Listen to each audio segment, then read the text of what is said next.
if Robin would have had that party, everything exactly the way it went. Was I the first to leave Robin's party the other night?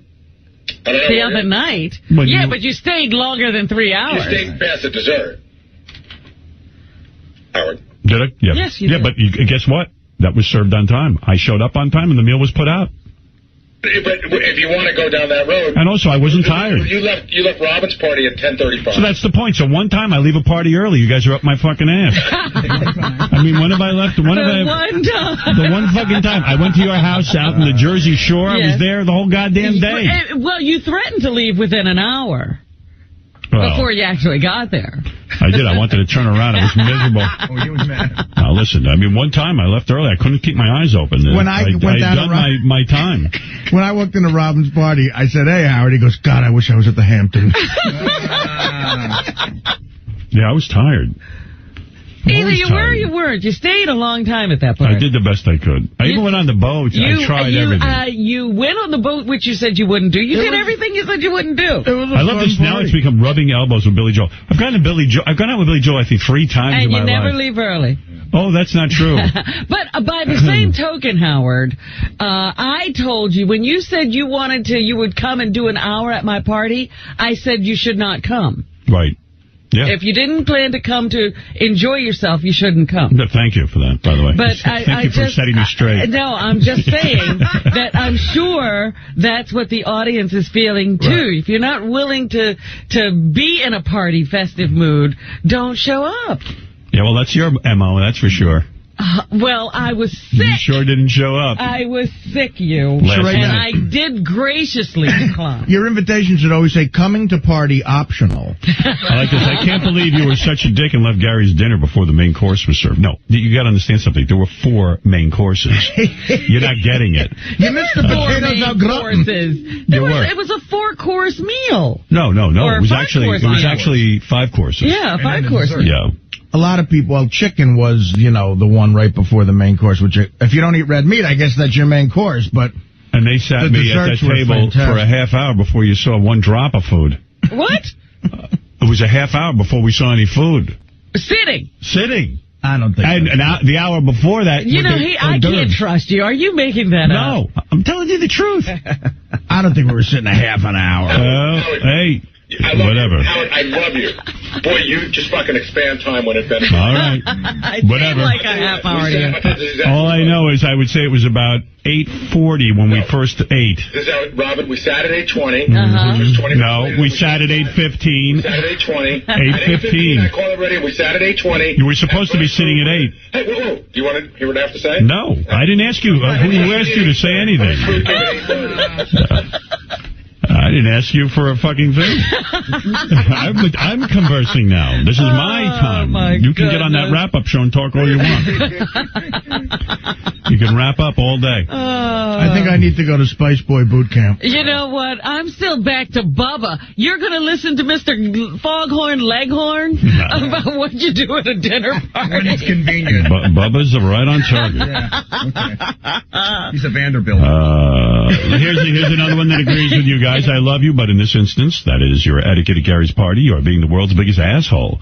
You acted like a total prick, and now you're steadfastly defending indefensible behavior.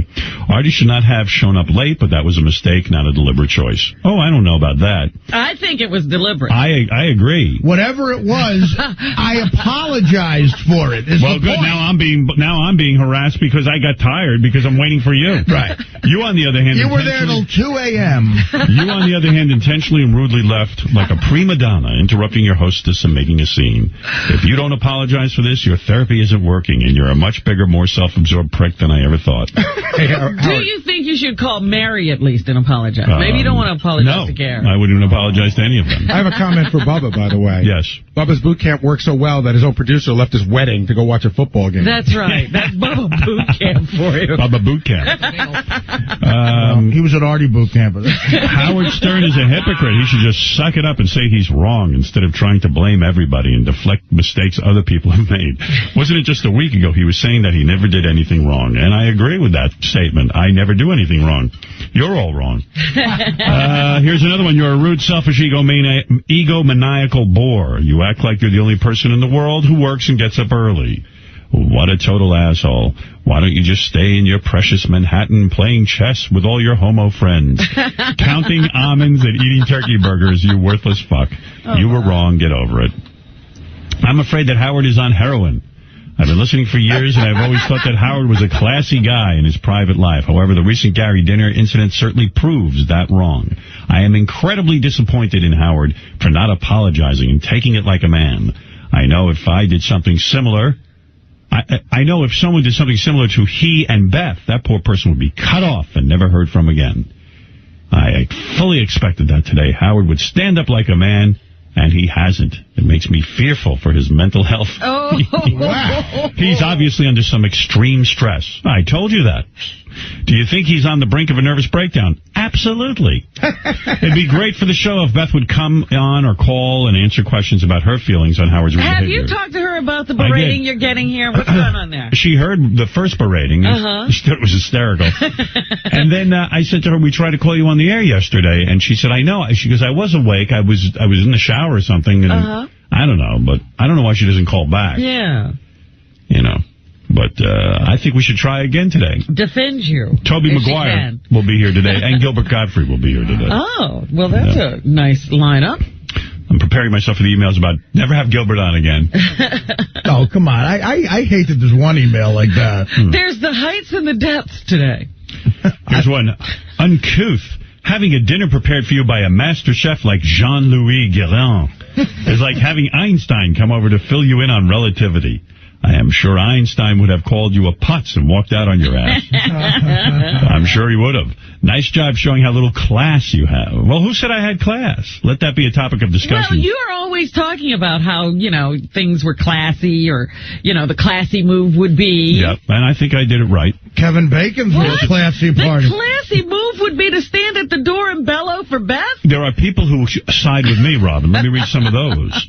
I've read you all the negative ones. All right. I've been invited to and suffered through many marathon weddings and dinners and such, and my good intentions just ran out of steam. There may be only 22 master chefs in the world, but there's only one Howard Stern, and if the one Howard Stern says he's tired and wants to go home, then so be it. All right, this is that king complex. Does anybody that was there think that it was a marathon? Marathon is the wrong word for I never said it was a marathon. I just said I was tired. God damn it, you guys are still arguing about etiquette. Did you forget that Howard is a shock jock? This is a show where people get ball sacks on their face, a show that features guys who want to get vomited upon. And you guys are arguing about fucking party etiquette? Laugh out loud. Don't you realize how absurd the contrast is? Did the show suddenly turn into Miss Manners? Give me a break. And since you said you're firing Benji and Ralph, how about giving me a break by hiring me? I'll be there at 5 a.m. every morning if you need me to. Hell, I'll live in the studio if you want me to. And here's another one. Howard, I'm on your side with this Gary dinner thing. That guy's trying to get a job, first of all. All right. Howard, here's a new one. Howard, I'm on your side with this Gary dinner thing. If you're tired, you're tired. I can understand. You were beating off and playing chess online all day. That would tire an old fuck like you. So there you go, and he's right. I beat off last night again. Boy, you know what it is? We must have at some point gotten in the mail like every Savannah Sampson She must have given you the catalog. And you realize, yeah, me too. His Pharrell is dead on. Yeah. Here's a guy who's concerned about Gary's financial situation. And I got to tell you something. I was trying to do the math. Looking at that house, you were trying to count up what was going on? Yeah, kind of. Listen to I thought it would be rude to bring it up, but I was in my head trying to figure out what Gary could get for that house. Yeah. Combined with where it is and how beautiful that home is, that's a chunk of change. Your cash register was ringing, too? Oh, yeah, I was doing a little stuttering John in my brain. Yeah, I was a stuttering John fool, too. Why is Gary spending money like a Wall Street CEO? He lives in Greenwich. Are you kidding me? That dinner party must have cost $20,000. He needs to be reined in or he'll self-destruct. Well, I did wonder how much. He won that chef dinner at an auction. I wondered how much he paid for it. What'd you pay for that? I mean, you got to see the state-of-the-art electronics in this home. It's unbelievable. Yeah. Oh, never mind that. Listen to this. This email is much more direct. A fucking baboon has a mansion, musicians, super chefs, wine masters, etc. What the fuck is the world coming to? I say salud, paisan. That's what I say. say. Another one. What the fuck happened to the party where Gary grills burgers and hot dogs for everyone? What happened to the beer keg? Motherfucker thinks he's an aristocrat now with a wine taster, master He chef. lives in Greenwich. Just string quartet. Fuck that. Howard not only should have left early, he should have thrown Mary's cakes right out of her face to teach her a lesson.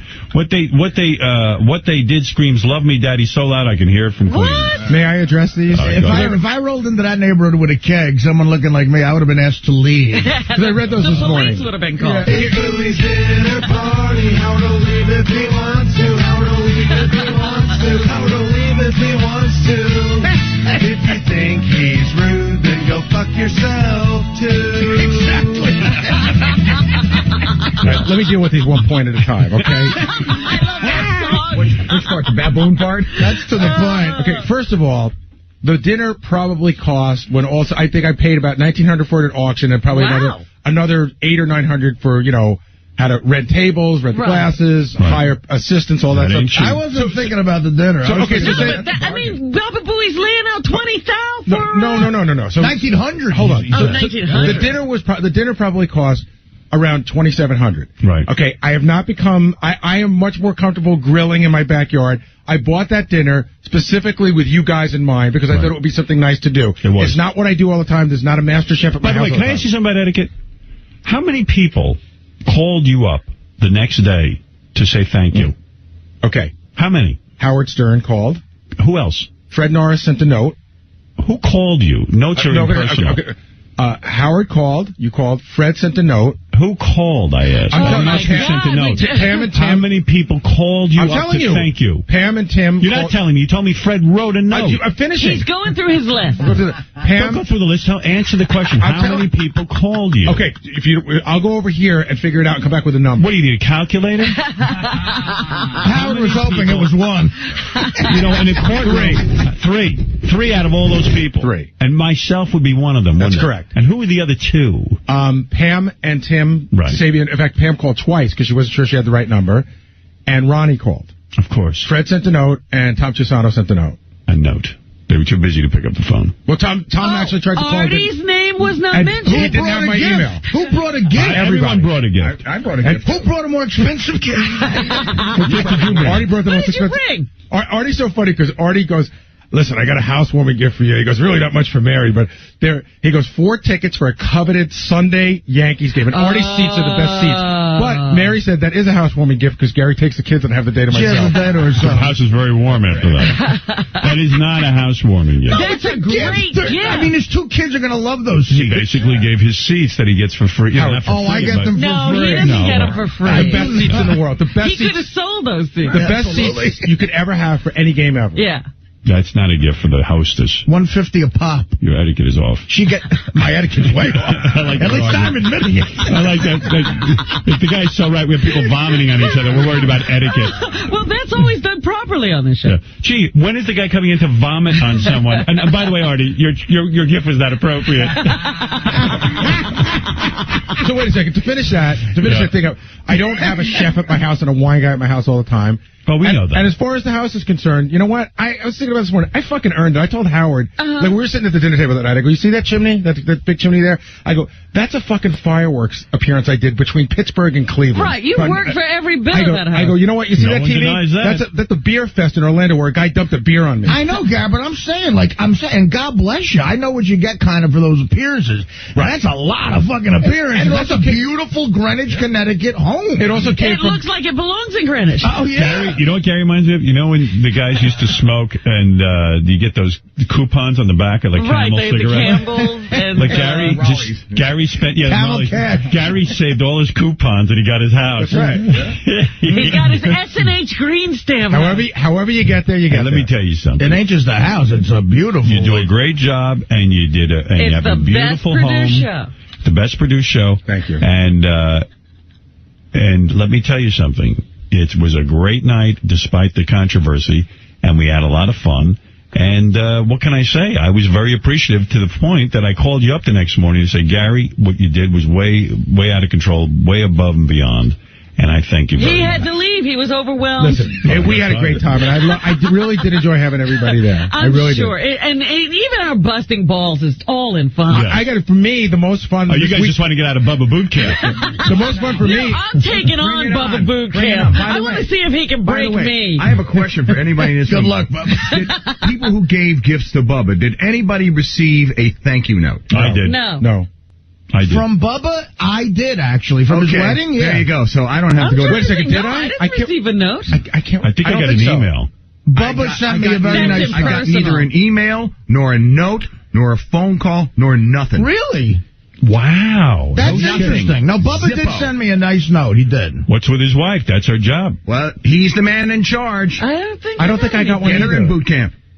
All right, now we're taking them on. Put Heather in boot camp. Wow, get Bubba on the phone. Yeah. Hey, that's a major faux pas. Yeah. I was willing to let that slide until that loudmouth decided to insert himself in this situation. That's right. And so like he knows inappropriately. everything. Yeah, his comments there. I mean, he's sort of acting like It's out of Sal. line. Right. By the way, Doug Goodstein is sending me a note via computer. He sent Bubba a really nice gift and didn't get a thank you. And Thank you. And he too says he did I not guess get he a was gift. too busy Right. in the octagon. Well, hey, you're lucky to have been there, according to him. Thank you. No, actually, I was lucky to be there because Howard was nice enough to bring everybody down there. Well, that's what I'm saying. But also, he wrote Howard the note. He didn't have to thank So I you. guess that's a blanket that kind of thanks everybody. My No, in mistake, fact, my error. I don't think I got a formal note. I got like an email from Bubba afterwards talking about how much. Yeah, I don't think the thank you notes have gone out. And you brought the whole show down and everything. No, I got one. I really did. You're the You only one. got one. Yeah. Son of a bitch. And your address is the hardest one to find to the bunch. I think he sent it here, Oh, you okay. know. Why don't we get him on the phone? and ask him? Maybe mine's in the dead letter file. Wow, Fred, I'm shocked. I'll give him the benefit That's a of the doubt. major faux pas. Cancel Well, it. I mean, now I that think- he's you know saying it, what? I agree with him. I didn't get anything. I figure, okay, a month, then 2 months, and then I go, What'd you give It me? ain't happening. If I I gave may ask. $500. Wow. And I forgot my check, so I had to go to an ATM. I had to have someone in the hotel. Gave me like cash? five $100 bills. Right? Very nice. Can't be cash. Yeah. No. I guess not. I guess if it's like, printed on currency. Robin, you didn't get a thank you note No. either. What did you give him? A foul. Wow. So we're up to 1,500. No thank yous. I like the kind of wedding gift that without any sort of work, you could just hand the envelope directly to your Coke dealer and get Coke. So, Artie, what'd you give him? I'm just curious. You gave him money? Yes, I gave him money, and Must have been good. Maybe you know there's a what? minimum. I bet I gave him $1,000. Because we had that big discussion on the air. Right, remember? right. And But, then that, Robin doesn't, should've that, gotten but that doesn't matter. I figured mine was maybe too cheap, and maybe he figured, fuck him. No. He doesn't That's deserve a note. not right. That's a great gift. I opened my big mouth again on the air, and then I got cornered into, I always overdo it at that situation. But, I mean, the $5 is a fantastic gift. Hey, here's an email you guys aren't going to believe. We'll get back to this as soon as Bubba's on the phone. Cancel the guy shitting at 7. We got to get to the faux pas Bubba made. All of a sudden, it has become the etiquette This is show. one you're not going to believe. That Bob Levy song was great. Hey, Don't Bubba. you think you take a second take after the Mixter X line? He thinks that's the way you pronounce it. It's not going to get any better if he does a second take. Bubba. Yes, buddy. There's been, I brought up the fabulous note you sent me. Ex-friend. Yeah. But beside that, we won't even get into that. The Bubba, Yeah, straightening you out. what is it called again? Bubba Boot Camp. Bubba Boot Camp. I like that. But Bubba, Fred then brought up that, he says, Bubba had to poke his face into this argument. He goes, well, you tell him, Fred. Yeah, I gave you $500 for your wedding. Guess who didn't get a thank you note? Or an email? Or a phone call? Neither did or Robin anything. or Doug Neither did Yeah, I didn't Robin, get neither anything did Doug either. Goodstein. Or Gary. Or Gary. 4 people, dude. What's up? Actually, we're working on the thank you notes as we speak, and I... Sure you are. No, hold on. What happened to Bubba Boot Camp? Now, hold on. There's a breakdown. Bubba, I'm almost Yeah, you positive better- I got one, though. You better go to your own boot camp, man. Heather and I had a discussion about that a couple of days ago. That's her responsibility. Right. Who's the man of the house? And Why don't you send her to boot camp? That's what I'm saying. And she Been a breakdown. She said... Major faux pas, Bubba. Wow. She said, God, you got nothing against by you motherfuckers. I'll tell you that at all. I think you guys just fucking... Hey, dude, you were the one who sent the email. You fired the first shot, man. You opened your mouth. This was our You're the fight. redcoats. She said that you have, according to her etiquette book, which, you know, I probably have not read, is that you have 6 months to get your thank yous out. You certainly got And one you're out to taking Howard advantage right of away. every month.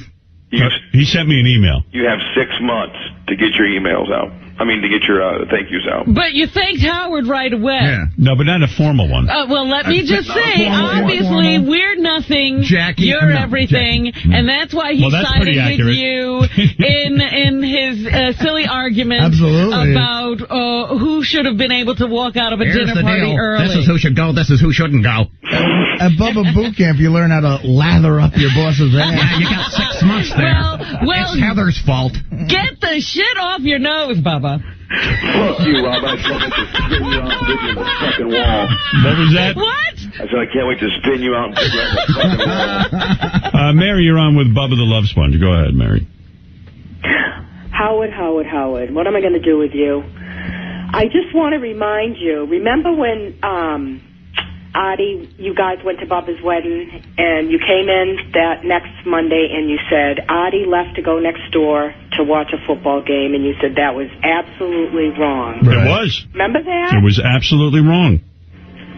Well, He was there. He went next door. It wasn't like he went home ill or tired or like he'd had enough. Tired is the better excuse. I couldn't keep my eyes open. Oh, stop it. Howard, you read a book in the car. I left a 700-person event with the best man to go watch a game that I had a lot of money You don't on. think that's rude?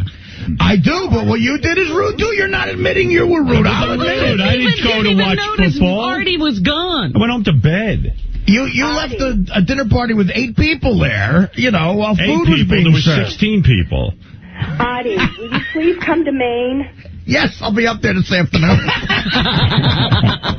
Take him. I would love to come to Maine. Please, Artie, I'd love to see you. I love chicks. I love chicks with your accent. Bubba, you blew it on this one, man. Hold on. Fred got you. You have no credibility, my friend. Hold on. None. Don't weigh in here.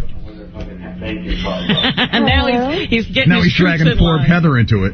Well, it is Heather's fault. Well, it's his fault, too. Nah, the woman takes care of pass that. the buck. What's wrong? Be a man. Well, talk to Heather. She sounds sexy right now. You guys never sent Fred a thank you note or Robin or... I haven't sent anyone from serious thank you notes because you guys are getting yours all together. So how is it? I think you guys were going to grieve me if someone got theirs before someone else. Wait a minute. How is it then that Howard and Artie... I got an email. Bubba sent Howard an email. So I guess it's not entirely Heather's job. Right, that's what I'm saying. Bubba did had the that lather. Had that not happened, then maybe I let her It's talk. my job because I'm the one that's been doing them all, and it's the bride's responsibility, not the groom's. Right. Now, how long are you going to wait? I don't know. I've been doing them little by little. You guys just haven't gotten yours. Is that upsetting you? I'm sorry. It's upsetting Fred. I have no quarrel with Heather. Yeah, But you she know what, didn't Heather? shoot her You've mouth been off. dragged in here because Bubba shot his mouth off. Right. I have no quarrel with her. She's a nice lady. What did he say that is upsetting? Well, Bubba criticized the staff for picking on me for etiquette. So then Fred was prompted to say, if Bubba's such an etiquette expert, where's his thank you note? Where's his thank you note?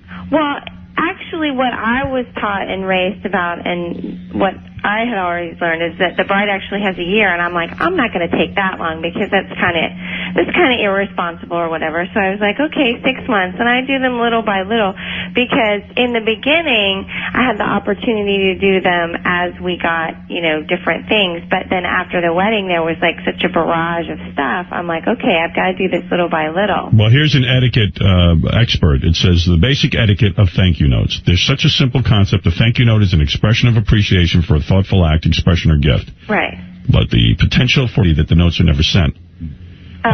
You can't not send them. It says send your thank you notes as quickly as possible. Right. You can send them on informal stationery. You can, You guys are so meticulous. You would give somebody shit for anything sometimes. Notes should be sent. The note should be sent within 3 months of receipt of gifts. You're almost out of time. It says, I'm sticking by what I was taught. Let's see that book. That is out of time, right? April 12th would have been the 3 month mark. Oh. Actually, Heather, what you're saying is, I think you're confusing one thing. That it is actually okay to send a couple a gift. A year after the wedding. After the wedding. But the thank you notes should be sent immediately, according to this. In fact, it says it makes sense to send notes as soon as gifts are received. Okay, well, I'm sorry that what I had always been told and taught is something that's not the case, and I'm sorry that you've been offended by that. Not me, Fred. Well, yes, we're all terribly offended, but Howard's fine. I'm not offended by what Heather has done or has not done. It's the Bubba thing that's sticking in my craw. No, but Heather should, make sure Bubba looks good in this. That's her job to make Bubba look good, and Bubba looks terrible right now. Right. I mean, Heather, what are you so busy with that you Expert. can't make thank you notes? It's not that. What is it? What was holding you up, my dear? What are you doing? What do you have, a child? It's just you guys haven't gotten yours because I knew that if I sent some, I've done them by like particular different things, and I'm like, okay, I've categorized them, and I'm like, if they don't get theirs all together, then there's going to be heat. And all right, who was ahead of us? It was something that was so bothersome. Who was ahead of us? Who have you taken care of? I believe they haven't gotten out at all. No, that's not the case. Not one note is going out. I bet Manson and Hulk Hogan have their notes.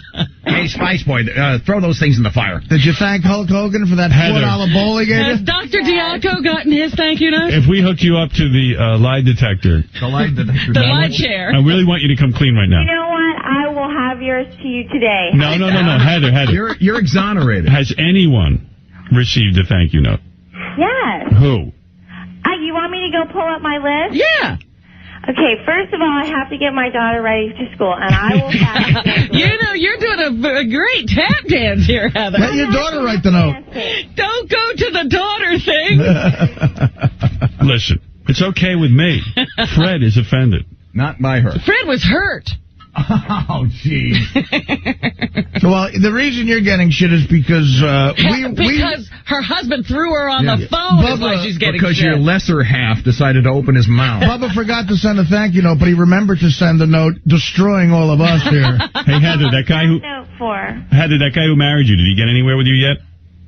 The Reverend? Yeah, he was in love with you. No. You guys haven't hooked up? No. Walter is a wonderful person who is absolutely in love with his wife. My favorite performers, Huey Lewis in the News. He's a gregarious. Is it true you used a 10-inch dildo on yourself?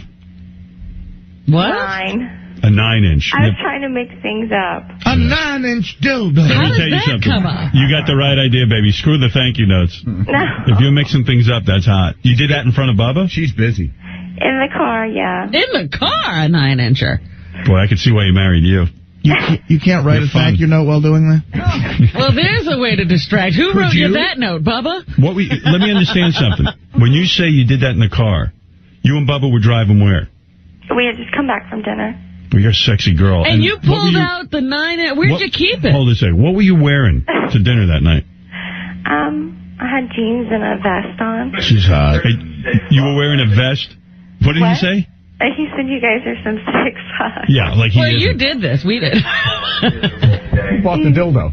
So you were wearing like a little vest, like no bra? Yeah. With the big boobs? Yeah. Your skinny tan body? Well, and I'll tell you because, like, I'd always heard, well, when you get married, then the sex drops off and this and this and that. And I was like, I don't want that to happen because that's something that's really awesome in our relationship. And so I tried to be, like, spontaneous, and I'm always trying to think of new things. So where did you hide a 9-inch? Huh? How did you hid it in the car somewhere? No, I had it in my purse.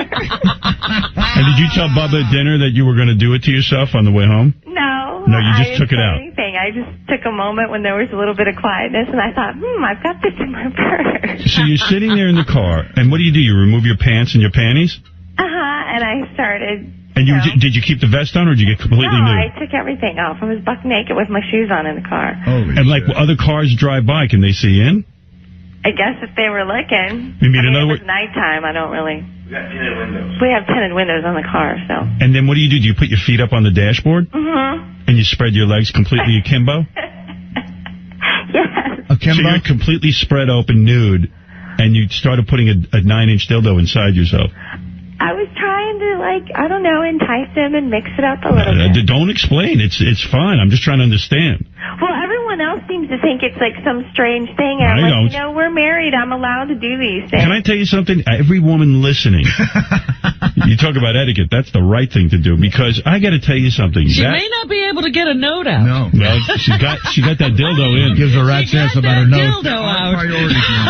And so what did you do? You just put it inside and you started thrusting in and out with the dildo? Well, I was already worked up through dinner a little bit just because he's been doing a lot and really tired and this and this and that. And so lately, when I've tried to talk to him and tried to, tell him, hey, let's have sex, let's do this. He's like, oh, gosh, I'm so tired. And this. And Yeah, he keeps saying that on the air, as a matter of fact, that he'll send Heather to bed after she's initiated, or said she's wanted to get it on. He'll stay up a couple of hours later, and she'll be asleep by the time he gets to bed. Baby, I bang you He silly. on his computer till 1 o'clock, 2 o'clock in the morning, and he's doing stuff and emailing people. And Too much work. If emailing, He's not emailing Fred. Yeah, he's answering those crazy Stern Fan Network people. Yeah, he's on the Stern Fan Network preparing for the Bubba address. I can't fuck you right now, Heather. I'm on the phone with One-Eyed Pete. Yeah, I'm talking to Balloon Knot. Take care of yourself. I'll talk to you tomorrow. Yeah, I mean, I tell you. I'm talking to Sybil Sibian. If you were my wife, my new wife, man, boy, oh boy, I'd fuck you hard every Do you night. like sushi at all? I sure do. Okay, my new favorite thing when we eat sushi is to have this drink, and it's half plum wine and half cold sake, and it is so good.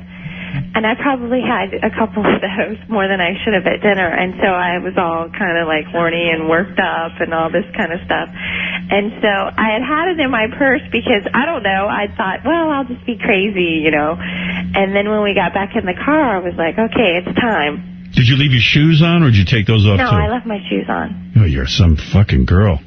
You're a prize. I love shoes, so. Oh, that's hot. So your feet were up on the dashboard, but you were in the shoes? Yeah. And he didn't And take I you... reclined the seat. Did he fuck you when you got home? He didn't pull over? No, he didn't pull over. What a homo. He told me because I was trying to give him oral sex in the car, and he was like, leave me alone, I'm driving. What? Oh, my God. This is not working out well for Bubba. He's defending you, and you're now calling him a homo. I gotta say, the woman wants it. I can understand that. I don't want to be pulled over and be buck naked with a 9-inch dildo in my puss. But she's got the tightest... Police officer, why we got She's got the tightest little body, this girl. I mean, this is a girl who's built for sex. I mean, she's got the big giant jugs. Yeah, Bubba's very proud. He's always showing her pictures off and everything, but he won't screw her. Maybe I'll go over there and fuck you in front of him. Like this movie I watched. Well, one, I'm not asking for that. Yeah, believe me, you don't have to ask. I'm volunteering. Okay. I'd bang you right in front of him. Maybe that'll turn him on. Maybe he needs to see a guy. Yeah, Bubba, you love Howard so much.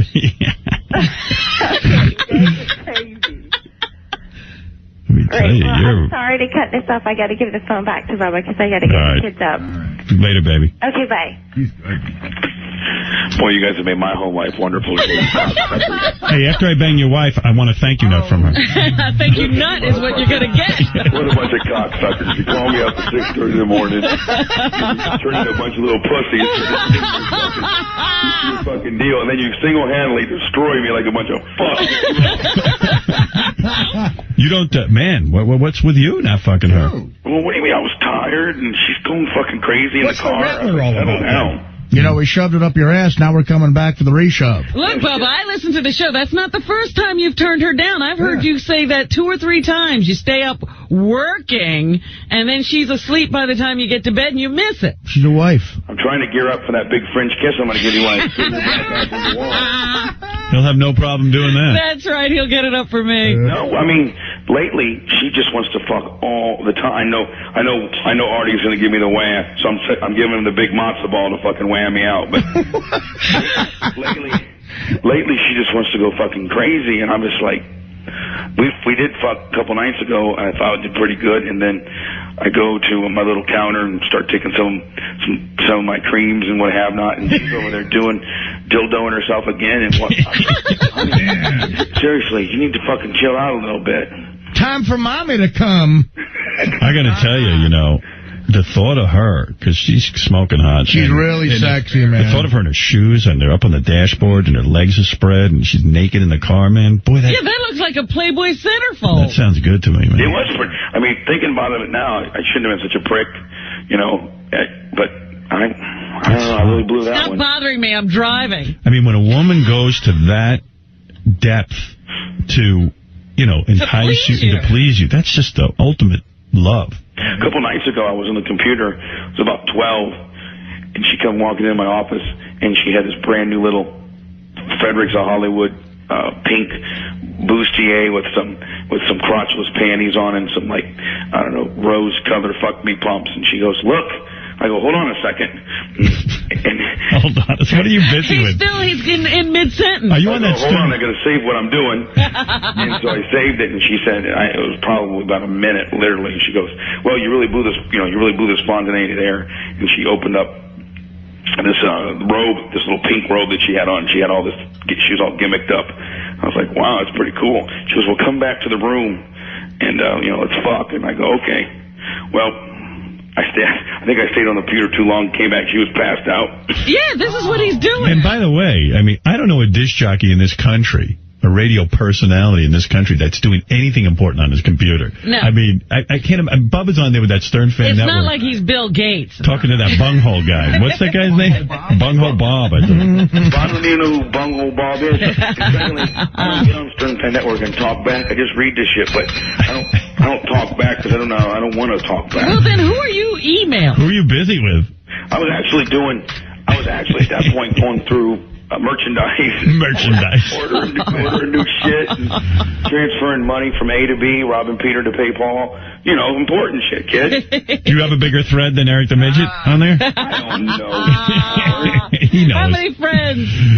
Bubba will call him and go, "Listen, the show's very popular. I got a bigger thread than Eric the Midget." I'm going to go beat Heather, though, for not getting those fucking thank you cards out, because when Fred Norris busts my ass, there's problems. I know. Hey, Ralph's on the phone. What is it, Ralph? I didn't get a thank you note either.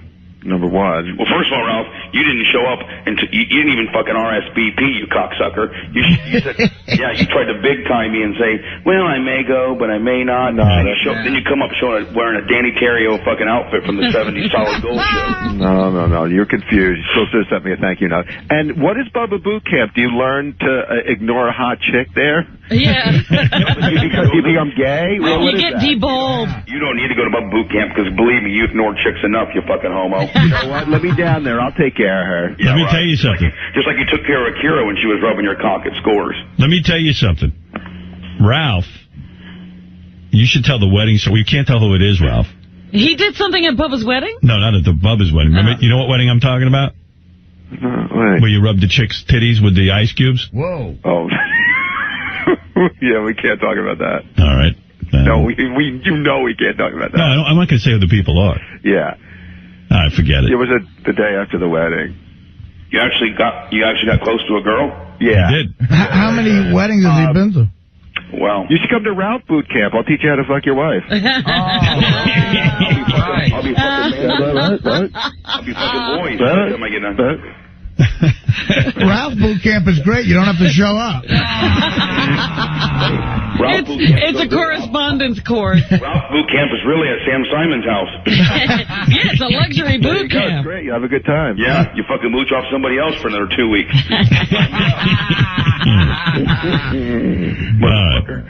All right, Bubba, get those thank you notes in the mail. Yeah, believe me, I'm gonna go fuck Heather and write thank you notes right now, motherfucker. There you go. Fuck Heather while you're writing the notes. We got you in line. Multitask. And let's listen to Bubba this afternoon. Yeah. All right, fellas, take care. All right, take care. That really is bad, especially people who travel like out of state. Right. All right.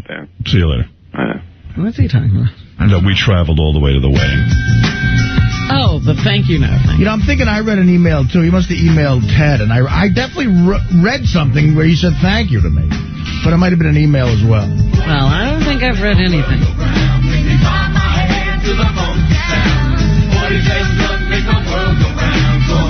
And what's he thanking you for?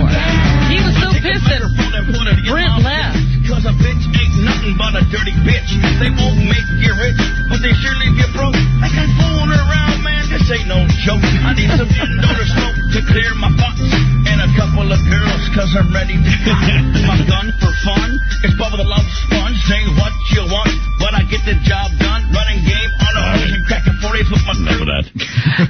He asked Maggie for buying an enormous suit. By the way, he really... But it might have been an email as well. Well, I don't think I've read anything. He asked Maggie for buying an enormous suit. By the way, he really was pissed that Brent left the wedding. Of course. Hey. Which is just like you getting up and leaving Gary's dinner. Not the same. Yes, I it went is. home. I didn't go across the street to a party. I didn't go to Gary's neighbor's house for a party. You left. No, it's completely different. It's not different. I didn't leave to go to another party. He wasn't upset that Brent went across the street. He was upset that Brent left. No, he was upset that Brent went across the street. He absolutely Oh, it was matters upset. where you go. To defend I himself, think so, yeah. Howard's going to bring up rude things we did in the 8th grade at this point. That's right. He's going back to the 1800s. I have no need to If he has defend to. myself.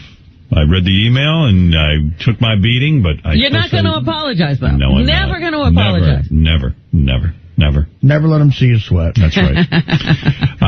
Let's go to Bobo, who wants to say good morning. Good morning, Bobo. Howard, I think you got to get Beth on the phone. Let's get to the bottom of this because there's a lot of ill feelings on the wrap-up show. And Mary Dell'Abate said she got a different vibe from Beth that like she didn't want. What does he say? What is he kind of funny is everyone on? Where's he calling from today? Underwater? I'm like, what? I'm in a Shark Tank. He's using his toupee phone. Just so you know, I just called Beth and I got the voicemail, so I left her a message. Oh. Yeah, and tell her to call you back. Yeah, I did. Yesterday I just didn't want to bother, but I left her the message today. All right. Let's go to Greg. Greg, you're on the air. Good morning, Howard. How are you? Good morning. Howard, I just got you back on the airways in Toronto, Ontario again, and of his audio. We don't want to see him on video. Yeah, Beth's on the phone. Hi, hon. Hi. Everybody's so anxious to hear you weigh in about the night at Gary and Mary's. We had a lovely time, and I called the next morning to thank him. It was lovely. Yeah. And what is it you guys specifically want to know? Well, and Mary got the impression that you were being dragged out against your will. That's the story of my life. I'm always dragged out. Were you really? Hey, wait, let's be honest. Well, all right. Did you not turn to me in the car and say, that's why I love you, and I wanted to go home? I said, you know why I love you is that you are able to leave a party like that in the middle of a party and people don't say anything. I go, it's almost like you're God and you leave the party and people accept it. Thank you, Beth. That was not what he was saying. No, we you get said it. you love me because you wanted to get out, too. He's the savior. Tell the truth. You were tired. The truth. I thought it was... I This is didn't a lie. think twice about it. I mean, I thought it was rude as we were leaving. See? Of course. That's what we do. That's what, I look over next to you, and believe me, people should be glad that you know when it's time to leave, or else you're miserable and you bring everything down.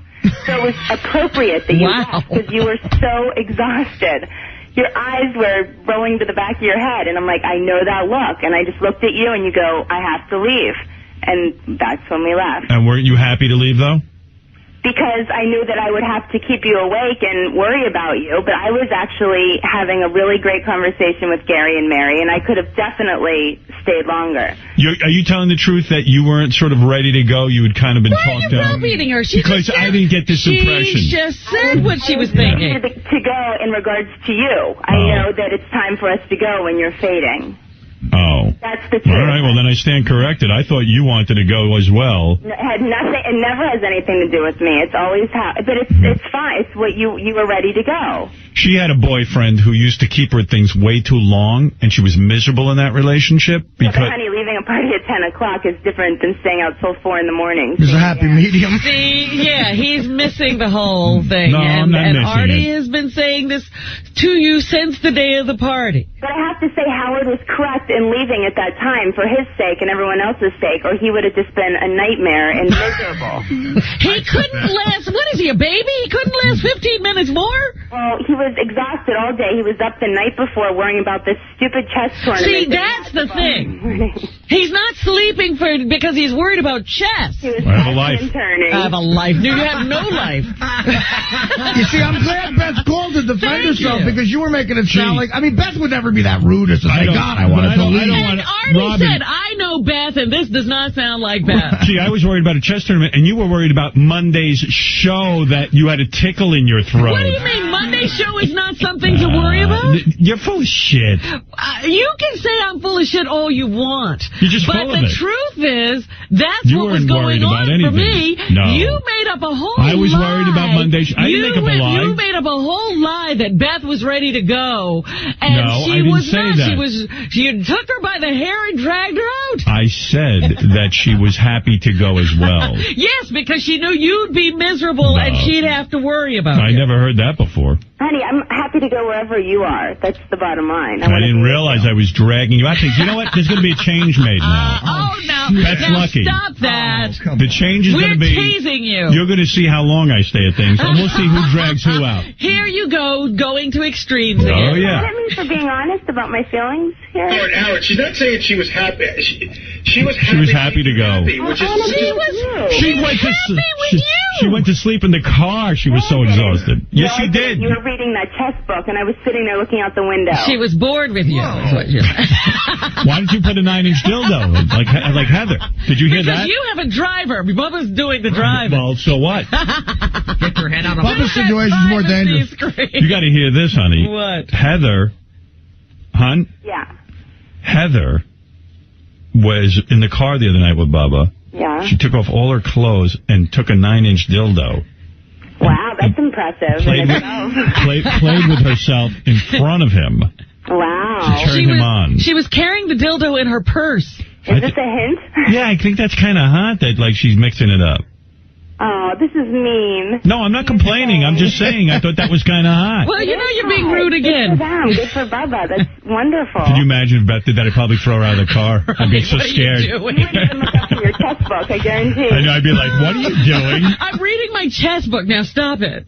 It's true. I'd actually be like, uh-oh. You know, I think there's something wrong with People her. grow older, you get more sophisticated. I mean, I think it's just evolution. I think it's, Well, hey, I'm sorry if I dragged you out. You owe her an apology. Stop Can I it. make this clear? I am happy where you are. If it's time for you to leave, I want to be with you. Okay. I'm not being dragged out. It's what you do when you go to parties. There's a point where you just fade completely, and that is the point that I know that it's time for you to leave, and I just want to be with you. So if we have to leave, I have to leave a wonderful party. It's what my life is. But and that's okay. admit you were not too thrilled with the meat course, and we were like, well, I told you left because of that meat. not me. I left for Beth. I was looking forward to Mary's desserts, and Mary saw you stand up and see us about to leave, so she ran to the kitchen and packed. I felt bad about that, too. I mean, we disrupted her sitting there. Right. Was he yelling for you to hurry up? Oh, yeah. I was ready to go. I tried to say my goodbyes, and then I'm sitting in the car worried about who I didn't get a chance to say goodbye to. No, because Beth was being rude by keeping Mary tied up in the kitchen. Oh, God. I was concerned. You are too funny. I wanted to get out. I wanted to make a quick getaway. Boy, you're good. See, I'm glad Beth did it because, it sends the wrong Beth was message rude. to Gary and Mary. You made it sound like Beth was like, oh, thank God you made me leave that party. I never when it's said not that. the case. Well, Mary said she knew that was not the case. Hey. Yeah, no, it was very obvious that I was trying to prolong my stay. All right. And I Howard's didn't pick up bellowing on that. at the front door. All you had to say to me is, I want to stay a little longer. I would have been there. Honey, I was not going to stay. The state that you were in would not have been fun for me to sit there and worry about you and how you were exhausted. Yeah, I was. If I sat in that chair another 5 minutes, I was going to hang myself. He wakes up at 4 o'clock in the morning. He runs 6 miles. He's on the phone with his kids. He's dealing with this and that, everything. The guy's exasted every single Yeah, but he could take a nap when he's, instead of looking at that chest. I took a nap. You were up from 2 thinking about a chess tournament. No. He was. That's true, too. That's true. On top of I mean, everything. sorry. I was. See, but Beth's in a position where she wants to please everybody there. That's the type of person she is. So she's trying to please you by leaving. She's trying to please Mary by making sure it's not rude that they're leaving. She's trying to say goodbye to everybody. I guess I was wrong to leave early. What can I say? I have to admit it. I have to say that for Howard to actually get in the car, travel to this party was in itself like a victory. I mean, for me, I couldn't even believe we were actually going to go and do this because it takes so much out of him to actually... Oh, please. Beth was saying to me before the party, gee, I wish we were just going to dinner, the two of us. No, I did not. Yes, you did. You see, he throws everybody under the bus, Beth. It's just terrible. It's just She's terrible. making it sound like I'm the dick. I was like, this is going to... And I had to give her a lecture. I said, this is going to be fun. We're going to have a good time. You're too funny. Am I right or am I wrong? On you. Beth, no one believes it. Swear on Jesus' life. Swear on Jesus' life if I'm lying. Honey, you are lying. Oh, I swear on Jesus' God life. help us, Jesus. God and baby, Jesus help us. Jesus is dead. She wasn't looking forward to it either. Oh, my goodness. How is that supposed to it. make Gary feel? I was looking forward to it. This is how Beth, rude he is. Beth. Now he's compounding Beth, his rude. he's got no credibility left. He's insulted Fred for something he did 12 years ago. He's insulted Artie, Robin, my wife, Yeah, we've all been Pope, browbeaten anybody who was on the because he road. made a mistake. There was room on. We didn't think there was room under the bus for one person to be thrown, but it turns out it was. When he threw Mary under the bus, we thought that was the height. Now he's throwing Beth. Mary was wrong. Mary should never have gotten up and given Beth dessert. She should stay with her guests. He said Mary was wrong for getting up to give you dessert. Honey, I love you. I miss you. I miss you too. Well, now I have to ask you. My parents are going to have an engagement party for us in Pittsburgh with family. Would you take that trip, or are you going to leave early? First of all, there's no way he's going. That's too far for me to go. Really, Fly halfway. that was all lip service. They're not really doing that. No, they're for real. Well, who do we know in Pittsburgh? Well, that's why they want Her family. Yeah, they want you to get to know the family. Wait a second. Nanny Sangian? Honey, what are you saying? What kind of party? Sweet Pea, whom you've never met, and my uncles. They I all would wanna go. come to Pittsburgh, and Can we leave early? Plan it. He just said he would go. Your dad is a man's man. He doesn't want to have any engagement party. he asked me last night. He was serious. He doesn't want it. He feels like he's supposed to be doing something. I think. Yeah, that's what's going on. Yeah. Tell him it's okay. But let him do something if he wants to do He something. doesn't want. Howard. He's getting pressured into it. Stop it. I know the whole story. You don't know the backstory. All right. Her old man doesn't want to be having an engagement party. He does. No, he doesn't. I miss you. I'm coming back today. Yeah, hurry up. You know? If her dad calls you and tells you he wants to do it, will you do it? He doesn't have my number. I bet you're still in the Berg. I'm in Pittsburgh. It's so beautiful here. I love it here. You do? Well, what part of Pittsburgh is that? I got to go see it. Pittsburgh is an underrated city. The bridges, No, I love Pittsburgh. I want to go to Pittsburgh, actually. I want to see where I Beth spend lives. a lot of time in Pittsburgh. Some of my best friends are there. June 29th, I'm at Heinz Hall. I want to see. I like Pittsburgh. I want to see where she grew up and all that stuff. So It's a cool town. I Cool know, working yeah. class. Big Howard Stern town, too, man. It was Big. just voted most livable city. Really? Yeah, you know, you'd be surprised. Like, when I lived in Hartford, I had some of the best times there. It was such a nice lifestyle, quiet and calm. I liked it. I mean, everyone thinks, like, you know, oh, Manhattan. I live in Manhattan because I work here. Manhattan is a jungle. Yeah, I don't know that I'd live here. Well, I mean, Manhattan's so much fun. No, man. but it's Not for me. difficult. It's difficult. When we lived in Washington, I thought that was the most livable city. Really? I agree. That was Really? fun. Yeah, great town. Well, any East Coast sort of sports-oriented working-class town, I like. Pittsburgh's the epitome of that, you know. Completely, yeah. Yeah, I mean, you know, Pittsburgh gets a bad rap because it's Pittsburgh, but... The steel mills and everything, those are gone. They've been through some tough times there. It's beautiful now. It's beautiful. Look, her dad could have lived anywhere. He's a medical doctor. You know, I mean, he could have, he's a dentist. I thought he was a dentist. Yeah. Well, no, he's not a dentist. Oral surgeon. Okay. Yeah, he's better than a dentist. Well, why do you have to qualify? I wouldn't be marrying a girl whose father's a dentist. Has to be an oral surgeon. No dentist is good enough for And me. I'll tell you, PNC Park, I went to the All-Star game last year. That's one of the best stadiums on earth to I see a haven't been there game. yet, but supposedly it's so beautiful. Oh, you got to go. It's great. Yeah. It's great. Yeah, didn't you and John Hines spend a wonderful afternoon there? Me and John shoved a lot of food down our fat faces. Any dudes hit on you while you were down there? No, I've just been with my mom and dad, and I did that interview with Sally Wiggin from the news. She's doing a story on me, so it's just been work and family. Mm-hmm. So, but I miss you. I can't wait to see you. Yeah, me too. I'm very, very... Can't wait to leave at dinner with you early again. Oh, yeah. I'm going to try and book some dinners this weekend where we can leave early. You want to know something, though? This is so consistent with us because we go out to dinner on the weekends. And we make like a 7 o'clock reservation because we want to eat early. And then by 6 o'clock we go. And we're in bed by 8 o'clock. You know what happened? I knew we were in trouble at Gary's when you started drinking as soon as we got there. And you honestly, drank the wine like it was water. That's what did me in. Well, yeah, but you're the master of, moderation, and then you blew it. Honestly, you want to know what happens? What? it was a cocktail hour, and they were serving a lot of hors d'oeuvres, and it was nice stuff. Drinking, eating. Well, what I did was I kind of didn't want to eat too many hors d'oeuvres because I knew this big dinner was coming. Mm-hmm. So I started drinking the wine, but I'm hungry, and I start to drink.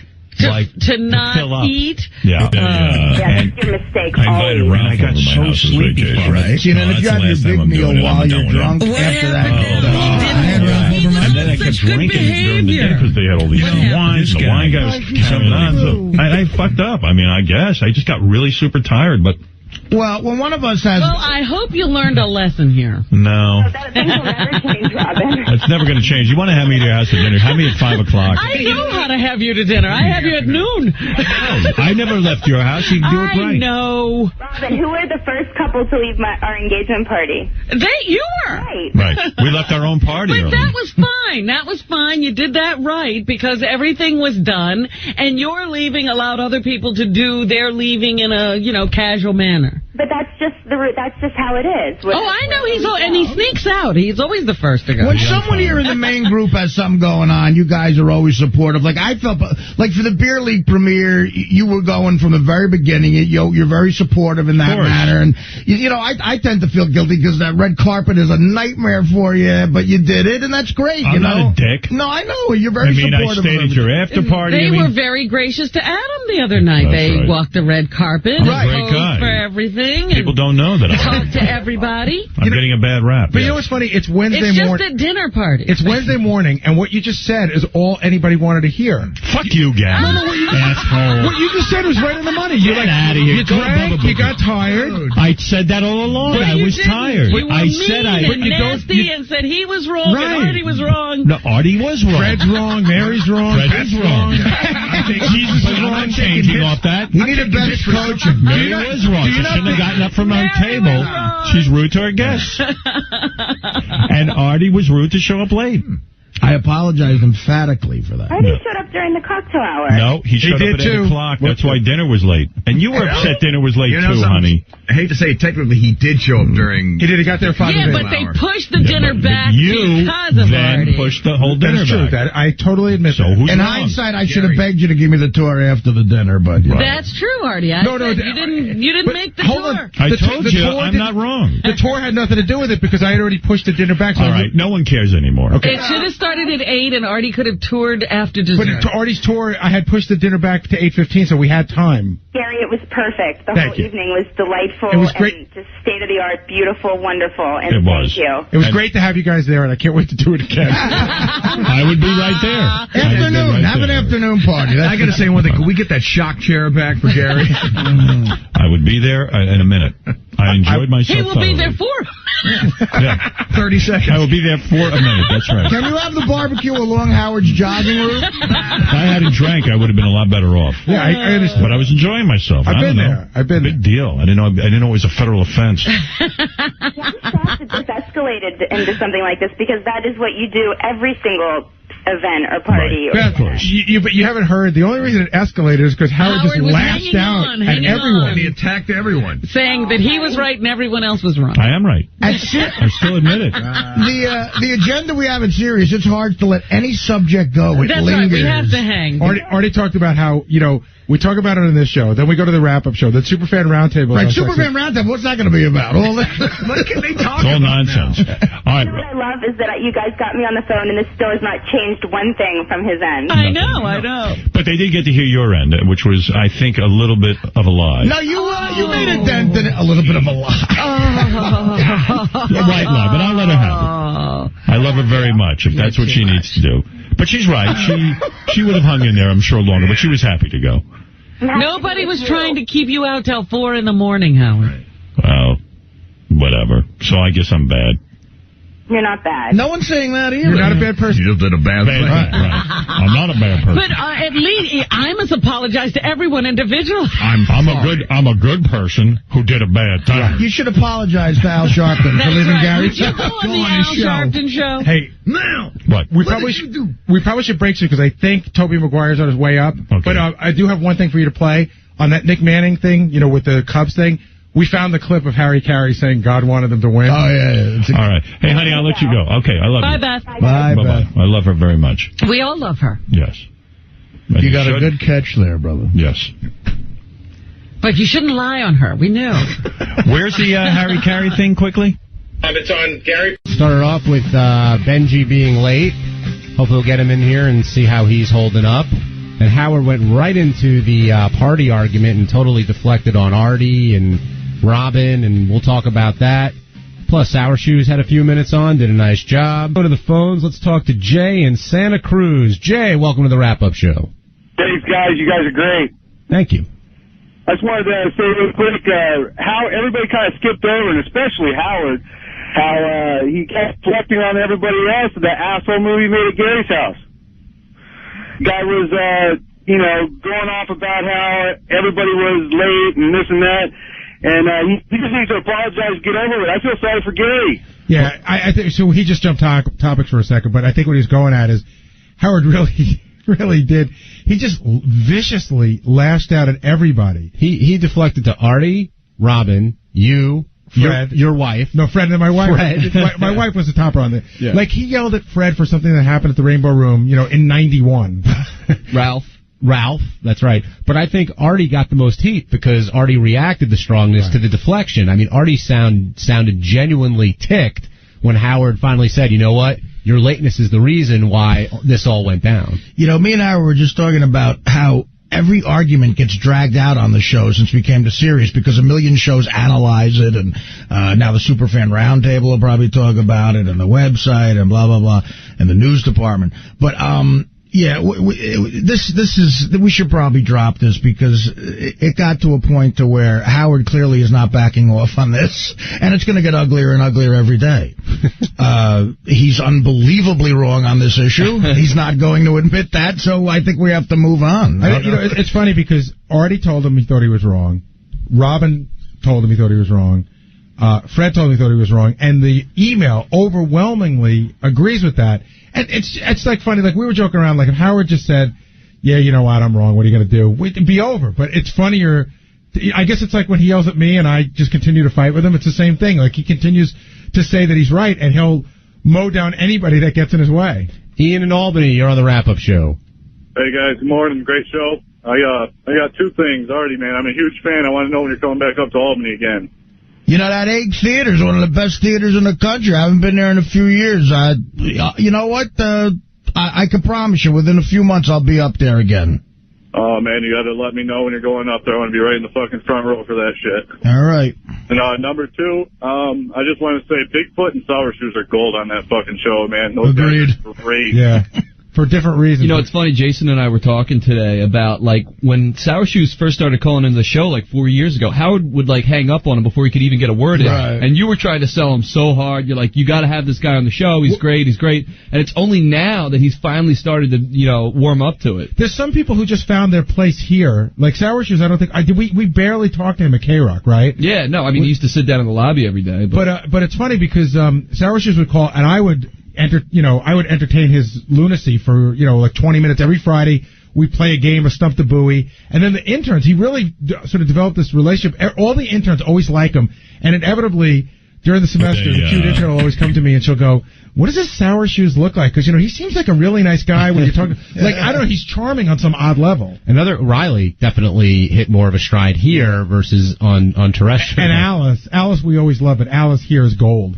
Let's talk to Derek in New Hampshire. Hey, Derek, you're on the Wrap-Up Show.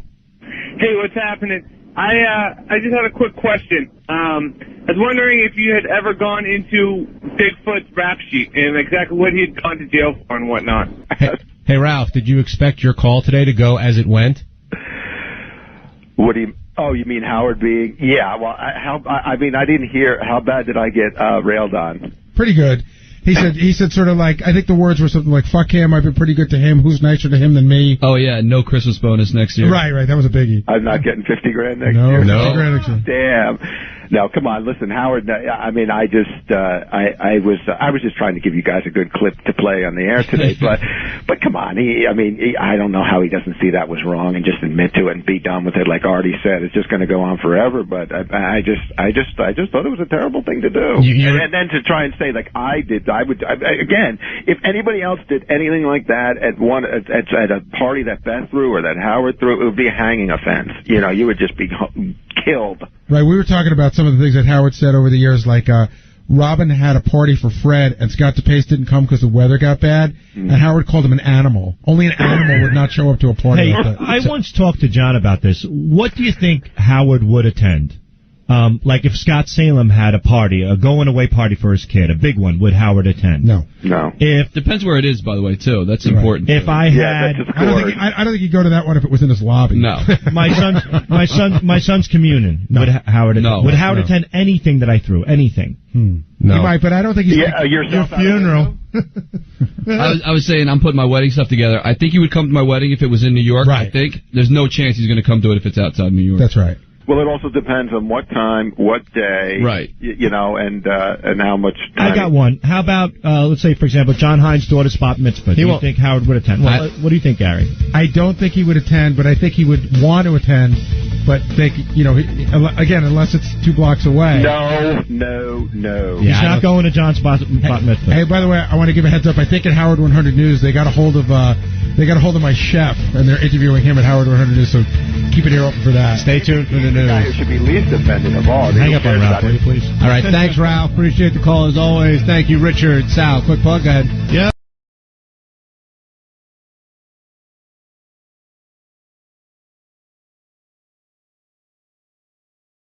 Hey, I have to throw out a gratuitous plug here. Go ahead. We still have cash from Elektra, which opens the movie today. Yes. Opens today. I'll give away some of that too. Okay.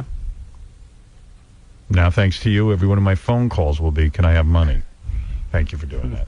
All right, we're going to take a break, and we'll be back right after these words. Howard Stern Show. Now, we're up to our long-distance dedication.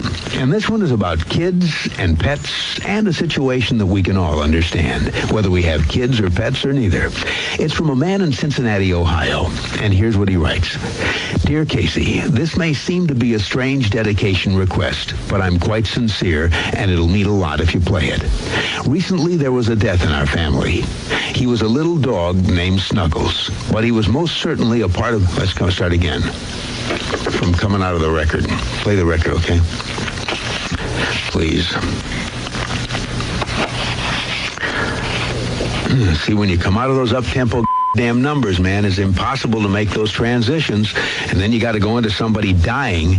You know, they do this to me all the time. I don't know what the hell they do it for, but damn it, if we can't come out of a slow record, I don't understand it. Is Don on the phone? Okay, I want a damn concerted effort to come out of a record that isn't a fucking up-tempo record every time I do a damn death dedication. Now, make it, and I also want to know what happened to the pictures I was supposed to see this week. Just a last damn time, I want somebody to use a fucking brain to not come out of a damn record that is, that's up-tempo, and I got to talk about a fucking dog dying. Hi, this is Casey Kasem. American Top 40 has moved to a new time. I hope you'll join me this Saturday morning and every Saturday morning at 2. Boy, this is f***ing ponderous, man. Ponderous, f***ing ponderous. You're listening to the never ponderous. Ponderous. Always cheerful. Howard Stern. What up, man? This is Ludacris, letting y'all know my first time on the Howard Stern Show, man. It was ridiculous. I loved it. One of the best people in radio, if not the best, man, on the radio, doing his damn thing, promoting my album, Chicken and Beer, the #1 album in the country. Go find out why. I appreciated the interview. Loved it. It was great. Real life situations. You can't avoid them. This is what it's about. Real radio. Howard Stern, baby. What up? The Howard Stern Show. That's my brother. Who is it? Ludacris. See Sal the Stockbroker tonight and tomorrow at the New York Comedy Club, Boca Raton, Florida. Call 561-470-6887 for tickets. Look at Sal trying to make a living. Watch out, Florida. Salsa. Agreement's an agreement. I don't care how drunk you were. And I got a whole wall of tricks here for you. Play my game? Yeah. You want to play? I'll play with you. We'll play hard, too. Who do you think you are, man? You're mine now, so I'll let you go. You are mine. You are my meat. You're my possession. You don't give me orders. You don't talk to me unless I talk to you. You understand? Yes, sir. All right. Now we have an agreement. You may not remember it, but we got an agreement here. You're mine, so I'm done with you. Understand? Do you understand me? Oh, man. Yes, sir. All right. Good.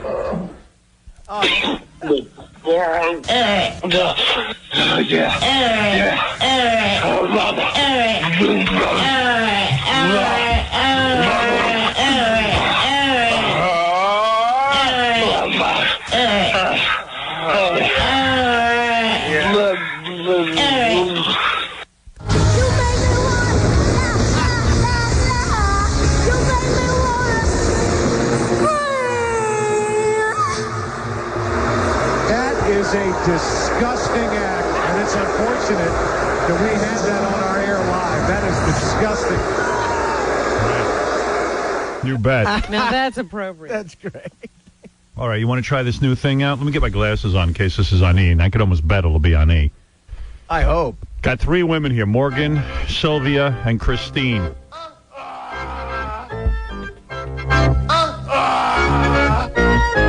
And they all want breast implants? They all want breast implants. And the only way you can win them is to be great at strap-on baseball.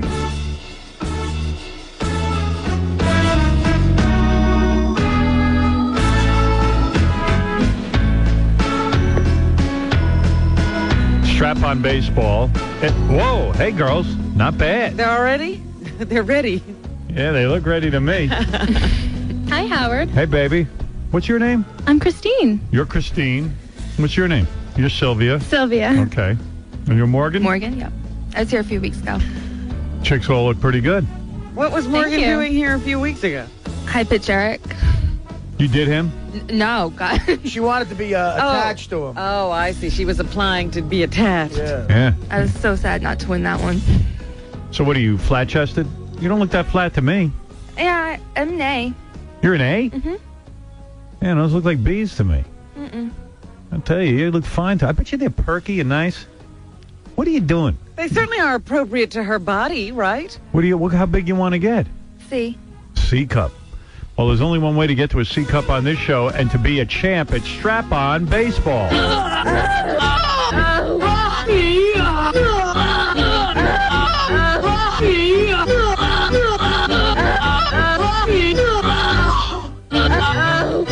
Very real? Those are real. That's a strap-on. That's what that's a strap-on. Have any of you girls ever worn a strap-on before? I have, in fact, worn a strap-on. You have. What are you into S&M and stuff? I am, yeah. You look like you're... And what about you? Have you worn Never. Never wore one? No. What about you, Morgan? You ever wear? I've never even seen one. Well, this is where you got to win some implants. Yeah. So you're an A. Are your breasts odd looking or something? I mean, because they look kind of sweet. Let me see them. No, not on camera. Show me. No. Let me see them. No. They can never be We on just turn the camera. cameras off. No, they'll never be on camera because they'll be cubed out, so no one will actually see them. I know that, but... But on the uncensored, we'll see them.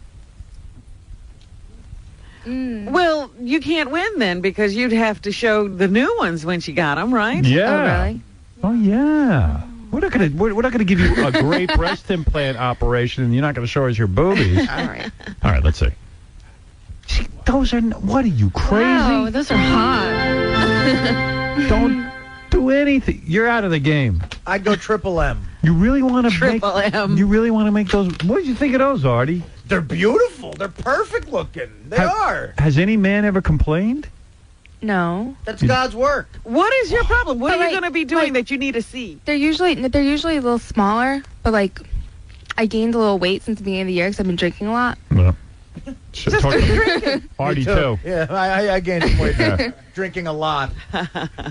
And you really want to go through with because I got to tell you something as a man. Well, if I lost like 10 pounds, then I'd have like no boobs. I see. So you're saying that you need that C cup real bad. Well, all right, I'll let you play. I see one of them is pierced. Yeah. That's kind of hot. You're wearing a lot of body bling, huh? You're in a blue bikini. Mm-hmm. Well, how tall are you? 5'7". 5'7"? Howard, she pierced one and it hurt so bad she didn't have the nerve to do the other one. All right. All right, let me talk to Sylvia here. Sylvia, you look real good. Thank you. Like, what are you, a model or something? I do some modeling. What kind of modeling? Where have you modeled? Well, my boyfriend's a photographer, so he's into the motocross industry. Yeah. And whatever he can get, he gets me to like do the modeling for it. You got a killer body, a great face. Thank you. It appears to me, anyway, again, just like in Morgan's example, your boobs look nice. I see. I think she could use them. I don't. It's my birthday today. Happy belated birthday, by the way. Happy birthday to you. Thank you. I hate to see you at my age. So anyway, I'd hate to see her at my age. Oh, yeah. That's all. No, you're very young. You're beautiful. How old are you? 22 today. 22. Stay that way. Trust me. So you got your belly pierced. You got. Are you an A or a B? Honestly, I don't know for sure. I fit into B's, but I think I'm really an A. I got to tell you something, Robin. She looks like she has something going on, right? You look real nice. I don't like them too big. And sometimes they can look too fake. Like, sometimes when I do, like, bikini models and there's other models, they all have breast, and I'm the only one that's like, you know? Let me see yours. Come on. Show them to me. Let me see. I think you're out of your mind. My parents are going to kill me. Nah, your parents, they don't care. What do they care?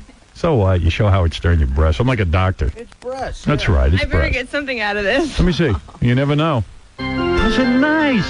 I'm sorry. What is wrong with you people? See, your parents would appreciate Howard. He's trying to keep you from mutilating yourself. Yeah, you don't need it. I do need it. I've wanted them since I was little. Like, I knew I would never have bigger breasts because of my family genes, and I was always like, oh my God, I wish I had. I'm so sick of like wearing all the different padding and, you know, like. Those things are hot. What you got to. I'll give you $500 to go home right now. No. 500. Just go home. No, I really love baseball, but I got a shot. I was pitching some batting practice to the girls, Howard, and they all did okay, but this one hit the best.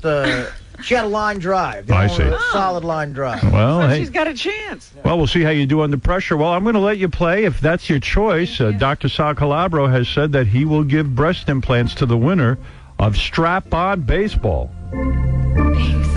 Wang. Wang. Wang. Love that. And our final contestant? Yes, our final contestant is Christine. Now, Christine, you're into S&M, right? What does that mean? Are you into the S or the M?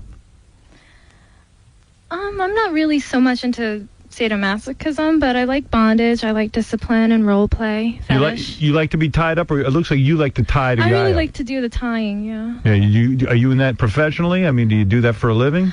I do that in my personal life. I'm a professional SAG actress and musician. Yeah. SAG actress, was that referring to your breasts? Is that why you need the implants?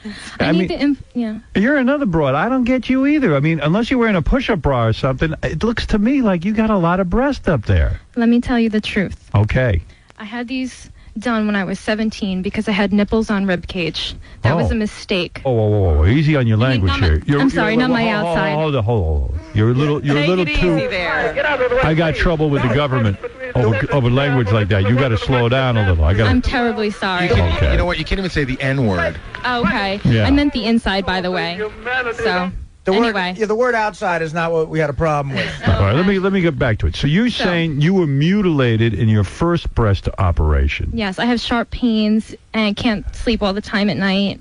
Wow. Yeah.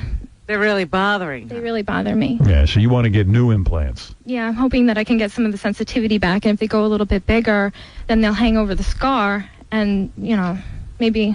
Hey, Dr. Calabro. Howard. Can a chick get her sensitivity back if she had a botched operation? Well, I would say that it seems doubtful if a nerve had been cut. Right. It's the sensitivity right to the nipples. Yes. She has a sensitivity, and that's a very rare complication. We've never had that in any of our patients, but when it happens, I don't know of any way to get it back. Yeah, you might have a problem with that one, but maybe you could help her out by giving her new boobies, right? It's the entire nipple. Yeah, the entire. Mm-hmm. Not just half of it. No, the entire nipple. She had a bad botched operation. Yeah. I've never had that experience, fortunately. Well, but maybe I you had could. the opposite experience, Howard. A girl that she might call off the show. that after surgery, her left nipple became highly sensitive. Well, good. I'd like to meet her. I'd like to meet her and go out with her. Office with her boyfriend. All right, so listen. What radio show did you win your first implants on, honey? I didn't. Oh, you didn't? Okay. All right, Dr. Calabro, first of all, let me get back to the strap-on game and see who's going to get to visit you. And go see salcalabro.com. Thanks. Thanks, Howard. All right, so maybe he could help you out, at least make him feel a little better. I'm sorry I said that dirty word before. I'm very anti-censorship. So It's ridiculous that you can't say that. I'm anti-censorship, but what can I do? These are the rules of the game. Okay. All right. So anyway, you say that you want breasts and you're ready to play strap-on baseball. Yes, I am.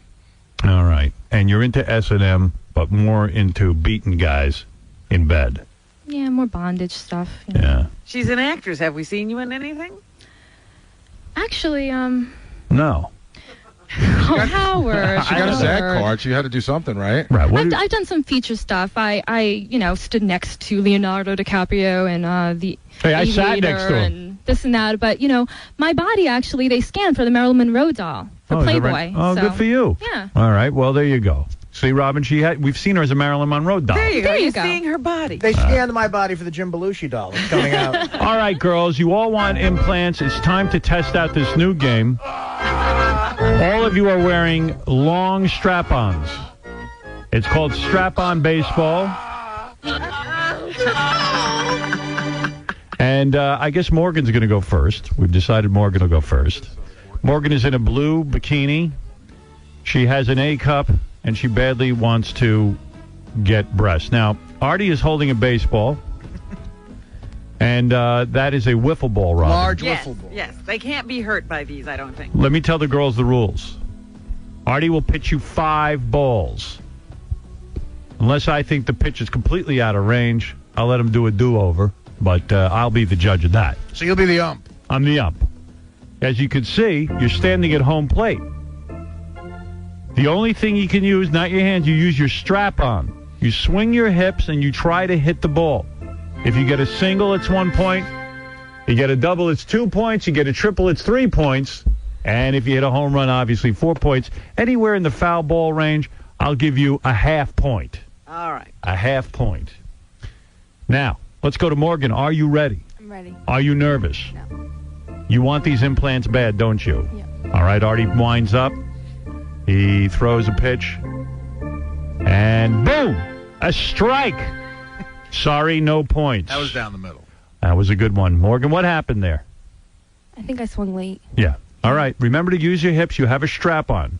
You now have the kind of equipment I have. Eye on the ball. Eye on the ball and your strap on moving. Strap on baseball continues. Artie winds up. He throws the ball to Morgan. And Oh, what happened? I'm going to say that pitch has to be done over. It was nowhere in the range. A little low. Little low. All right, here we go. Your second pitch comes in. Artie pitches. And, a miss. A clear strike. What number ball is that? That was 3? number 2. 2? All right, Morgan. Come on, Morgan. Get in there. Here we go. And a good one. Strike 3. Come on, Morgan. Went for it. It was a little outside. Don't swing if you don't like the pitch. Here we go. Artie winds up and throws. Oh, you're swinging late. Last pitch. Last pitch, no points. Come on, Morgan, for breast implants. Hit a home run out of the park. Oh, man.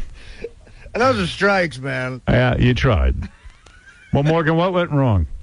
I don't know. Were you hitting some in practice? Yeah. What the hell? She choked under pressure. She did. Morgan, you do get to be attached to High Pitch Eric, though. But that's okay because the Red Sox won, so. All right, Morgan. For what it's worth, I don't think your breasts should be touched. As you said, when you lose weight, though, you do lose breast meat. But my advice to you is to keep eating, and your breasts will keep getting bigger. All right, next batter up in strap-on baseball. Very beautiful. Christine. Sylvia. I don't know who's up. I got many pieces of paper in front of me. You're no Pat Sajak. That's what Well, I got to tell you something. She looks good to me. She's hot. Yeah. All right, Sylvia, are you ready to play? Yeah, I'm ready. All right. They said in rehearsal. I got one. You got one. Let me see your swing. Let me see a swing. Let me see a practice swing. Let me show me your style. Yeah. What are you going to do when the ball comes? That's it. You've got to swing your strap on. I don't know if that's turning me on or freaking me out. I don't know what's going on. I don't know what to think. I can't wait for my audience to see this on TV.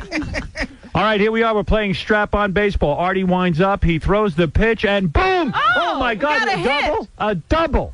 Out of the park! Wow! That's a double. 2 points, right? 2 points. 2 points We got a game, ladies and for gentlemen. Sylvia. Sylvia, how do you feel? Confident? I'm excited. Do you realize you found that? Do you do other kinds of sports? Because this is a sport for you. I don't do any sports. This is your game. Here we go. Here goes Sylvia. She winds up again. Oh, a miss. Oh, it's so close. But she's got Come 2 on, points Sylvia. on the board. You got distracted that time. All right. Here comes your third pitch. Watch, Artie. And boom! Swung way too early on that pitch. She's confident after the first time, and I feel like she's not trying as Your hard. timing is off. Artie winds up. He throws the ball, and a strap-on! A strap-on single. She got a single. She got a single. Good for you. That was a single, right, then? Isn't it? Was it a single or a double? It was a single. It was single. A single, okay. Took one hop. I was so busy talking I missed it. That's 3 points. This is your last ball. Boom! Missed! Well, that's 3 points. 3 points, Sylvia. Breast implants might be yours. Congratulations. You have one opponent who can beat you. I didn't think this was possible. Oh, it is. She can win with a home run. Even tie with a triple. This is Christine. Christine is the girl dressed up as an S&M dominatrix.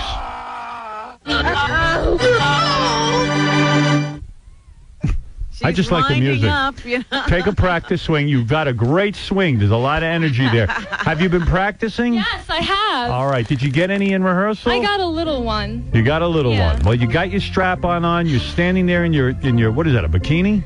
Yeah, you know. Whatever. A leather bikini. You have your strap on. You've got a good swing. You got to watch the other girl. I know. She's great at this. I really need this, so I gotta. All right. Here we go. Bikinis and strap-ons. This is like the Mets uniform.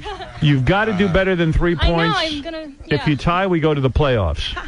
Here goes Artie. He's winding up, and boom! Up a foul ball, a half a point. A half a point. All right, you're on the board. And here we go, Christine. Oh, what was 2 that? points. Landed a foul? Absolutely landed Was it. it two? All right, the judges say 2 points. So 2.5 points. You have 2.5 points. Okay. You could win. Madonna me, right? Madonna me. Here we go. Wait, hold on a second. Hold on a second. Wait a second. There's a timeout. What's going on? Talk to us. I gotta prep myself for this final swing, right? All right. Let's go over, though, to Sylvia. How are you feeling right now? She's at 2.5. You're at 3. I don't know. You don't know how you feel? I hope I win. I know. She already has bigger. Mine right. only look good from the side, from the front. They don't look so good from the side. Really? Yeah. Look good to me. All right, here we go. So is this my last one? I believe this is your... You got 2 more balls. I think you I have got 2 more. two more. This is your 4th ball coming up. Am I right? She has a 4th ball. This is her 4th ball. Artie takes the pitch and boom! Strike. So here's what's going on. She got 1 pitch left. She's got 2.5 points. A foul ball ties her. Any hit wins. A strike, she loses. That's right. Was that her 3rd or 4th ball? I can't get anyone to help. Third. That was her 3rd. Oh. You've got 2 more balls. Wow. Who's keeping track of this? I got a team like you wouldn't believe. All right, here comes the pitch. Woo! Ooh, a miss. Because now we're back in that situation. Close. All right. 1 more ball, right? Right. 1 more Hold ball. on, Okay. This is my last one. So This is your last one. Is she hogging the plate, Artie? Christine, back off the plate, or Artie will hit you in the head with the ball. I'm like Pedro. Christine, understand what you have to get done now. A half a point will tie. Any single, double, triple, or home run will win. You've got 1 pitch left for your breast implants. Okay. This is excitement. This is strap-on baseball. All right, Artie winds up. Hold on. Okay. Don't take a bad pitch. Ooh! She missed! Well, my God, the heartbreak of strap-on baseball. That is the end of the game. Christine, what happened on that last pitch? It was right in there. I messed up. Well, Sylvia, you got your wish. You're going to I Dr. can't believe. You're going to Dr. Sal Calabro for breast implants. It's a really good birthday present. Yes, it is. And let me tell you something. You're a beautiful woman, and I wish you luck with your new breast. Morgan, I have a consolation prize for you. $500 courtesy of the new movie Elektra. Thank you. Starring Jennifer Garner as the hottest comic book hero ever in theaters everywhere this Friday, today, actually. Yes. And Christine, you came so close, a half a point away. Howard, I would like an opportunity to redeem myself. I brought my girlfriend with me. Yes. I can make out with her. I brought ropes. I brought floggers. I'm ready to do something for these implants. I got to tell you, Christine, I only have the authority to give away one set of implants. Do you think maybe Dr. Calabro might change his mind? Look, girls, this was a game. And you gotta play fair. You gotta abide by the rules of the game. You gotta play fair. You know what we could do if she's willing to come in here and flog her girlfriend? We could give you one breast and Sylvia one breast. That's true, too. You could split the breast.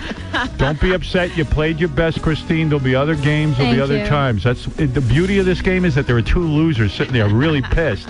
You don't want to ruin that excitement. That's right. Christine, I have something for you, though. $500 to put in the bank to go toward your breast implant operation.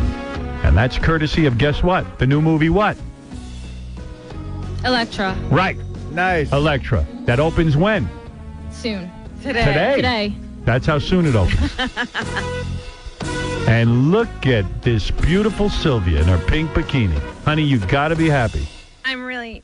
I'm so happy. I think we should airlift you right now over to Dr. Sal Calabro's Have it office. done immediately? That's right, immediately. By this afternoon, you should have your implants. So you go over, you schedule your appointment, and I beg of you to come back and see us I would love to. after your operation. This is my first time ever in New York, so it's like a great birthday present altogether. Where are you from, baby? I'm from Toronto, Canada. Toronto. You ever have sex with anybody from New York?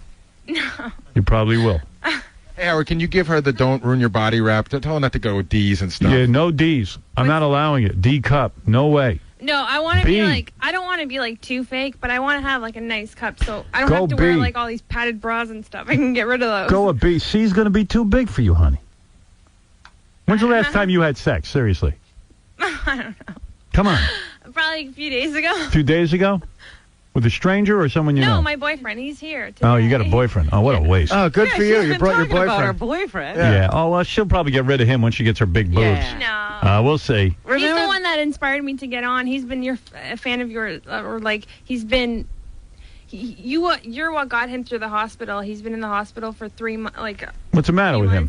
He broke his leg when he was dirt biking, like really, really bad. Dirt biking? What kind of guy does that? Well, he was like a racer guy, and he broke his leg. You never see me racing anything. Honey, I don't know. That's why your legs are fun. Yeah, that's why I don't break my leg. After your implants, you're going to be dating about 3 of the Toronto Raptors. Well, you're a beautiful woman, and I wish you a lot of luck. Congratulations on winning. Dr. Sal Calabro will, in fact, perform your operation, transforming you from a to what you say, a C. And go to salcalabro.com and see this guy's work. It's real good. And now, Robin, you've seen it all. Strap-on baseball. The first ever game. That's right. It was a tough competition. You all played well. Howard, But there can only be one winner. Yes, honey. I'd just like to tell you that I'm in a band named Death Before Dancing, and I think What am I going to do with that? I'd like to tell you so I could give you a CD. I think it'll be your new favorite band.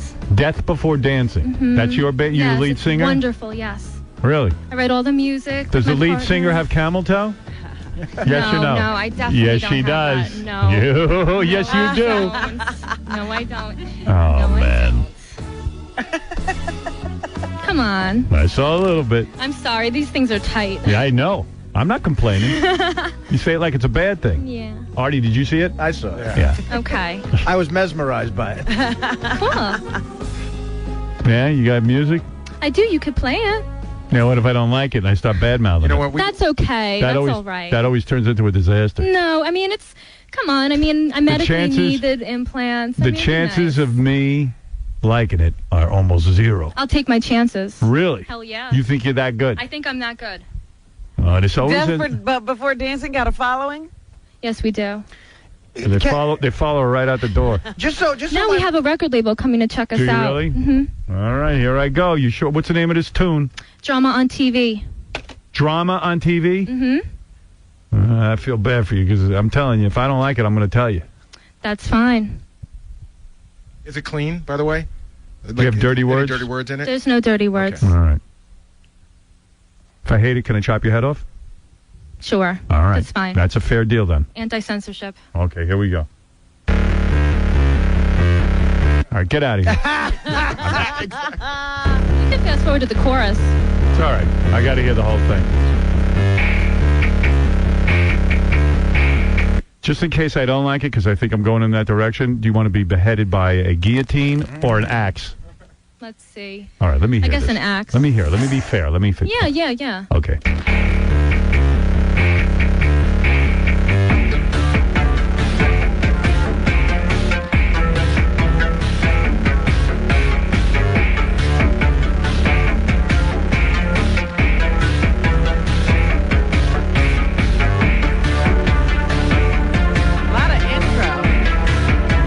Until you get to the chorus. That's the hook. Wait till you see her dancing. I know, you're Hell mesmerized. yeah. What am I supposed to do while she dances? Look at her? Look at me. Hell yeah. I've had a crush on you since I'm 9 years old. Oh, really? Hell yeah, Howard. Oh, so this experience is... Oh, all right, then in that case, I like the song. thank you.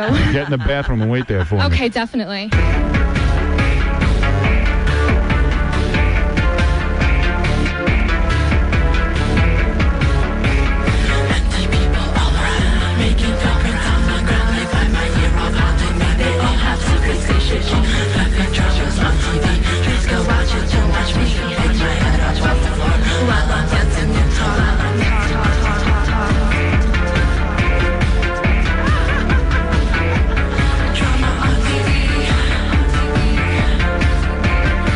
I'm kind of digging her. Yes, I love you. What do you think? Fun to watch. Well, it's I mean, I don't know if I like the dancing not or the... my kind of music, but I suppose this is good, club music, dance music. It sounds like a lot of stuff I do here. Can the hot chick on the left take the strap on off just so I'm not in a gay acid trip? Yeah.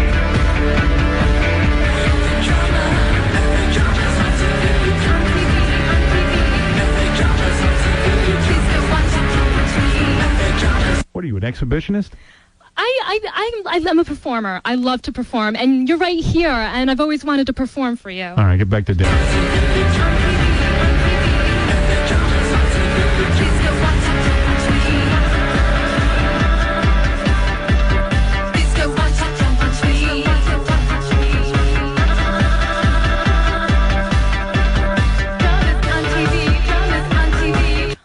Is it... What do you think? Is it the dancing I'm watching, or is it the music It's I'm the dancing? dancing you're watching. All right, yeah, I it's think wild. song 6, is a little bit more on the crossover side of things. Like, if you like that slower groove. This? Hell yeah, this is one of my favorite songs on the record. You wrote this? Oh yeah, me and my partner. It sounds so different than the first song. Shut up, Papa Booey. This is a different song? Yeah. But on the chorus, you're gonna have to bleep out one word. Uh-oh. Well, They're let's like- not get to the chorus. I'll tell you. They're like the George Thorogood of techno. All right, listen, I don't have time for this. Okay. But I like your camel toe, I'll tell you that. Thank it's pretty you. wild. I'm seeing everything. Thank Girls, you. good job. Thank you. I'm glad you liked the song, though. The chick who won the implants looks like Tara Reid. Everybody says that. Yeah, except hotter, I think. What do you think? Yeah, she's hotter Yeah, than Tara. Tara Reid's a little rough. Tara Reid's been in here. You're hotter than her. Yeah, you look like you haven't hit every club in America. All right. Anyway, the band is called what? Death Before Dancing, and maybe you could give me another opportunity to win these boobies because I get these pains and it sucks. Yeah, I know Dr. Calabro would fix those, though, but that ain't fair to the other chick, Morgan. She lost, too, You can come I in know next it's week. not fair. I'll have another opportunity. You will. then if... You will. You can come in next week to play strap-on hockey, which is way more difficult. Okay, I'll take my chances. All right, we're going to take a break. We'll be back right after these words. Mark Helgenberger's here. I'm sure she's thrilled following strap-on baseball. Well, what's wrong with following a nice game? I don't know. Again, she could have been part of this just 2 years ago. You think 2 years ago she would have done this before CSI? Yeah. All right, and China Doll's coming in, too. And I got a whole bunch of things to do. And Sal Calabro, thank you. SalCalabro.com. We'll be back right after these words. Let's listen to pro athlete. And tell us what's going on. All right, Stevie. What do you got for us? Another tall tale from Eric the Midget. That email that Eric claimed he got from ABC television exec Robert Mills. Yeah, Eric wrote it. Mills telling Howard 100 News Eric the Midget wrote the fake email. Robert, Are you kidding? No, Robert Mills wrote me. I said, hey, that email from Eric the Midget, what? He goes, hey, Eric wrote that. But he did ask for permission to write it himself. So.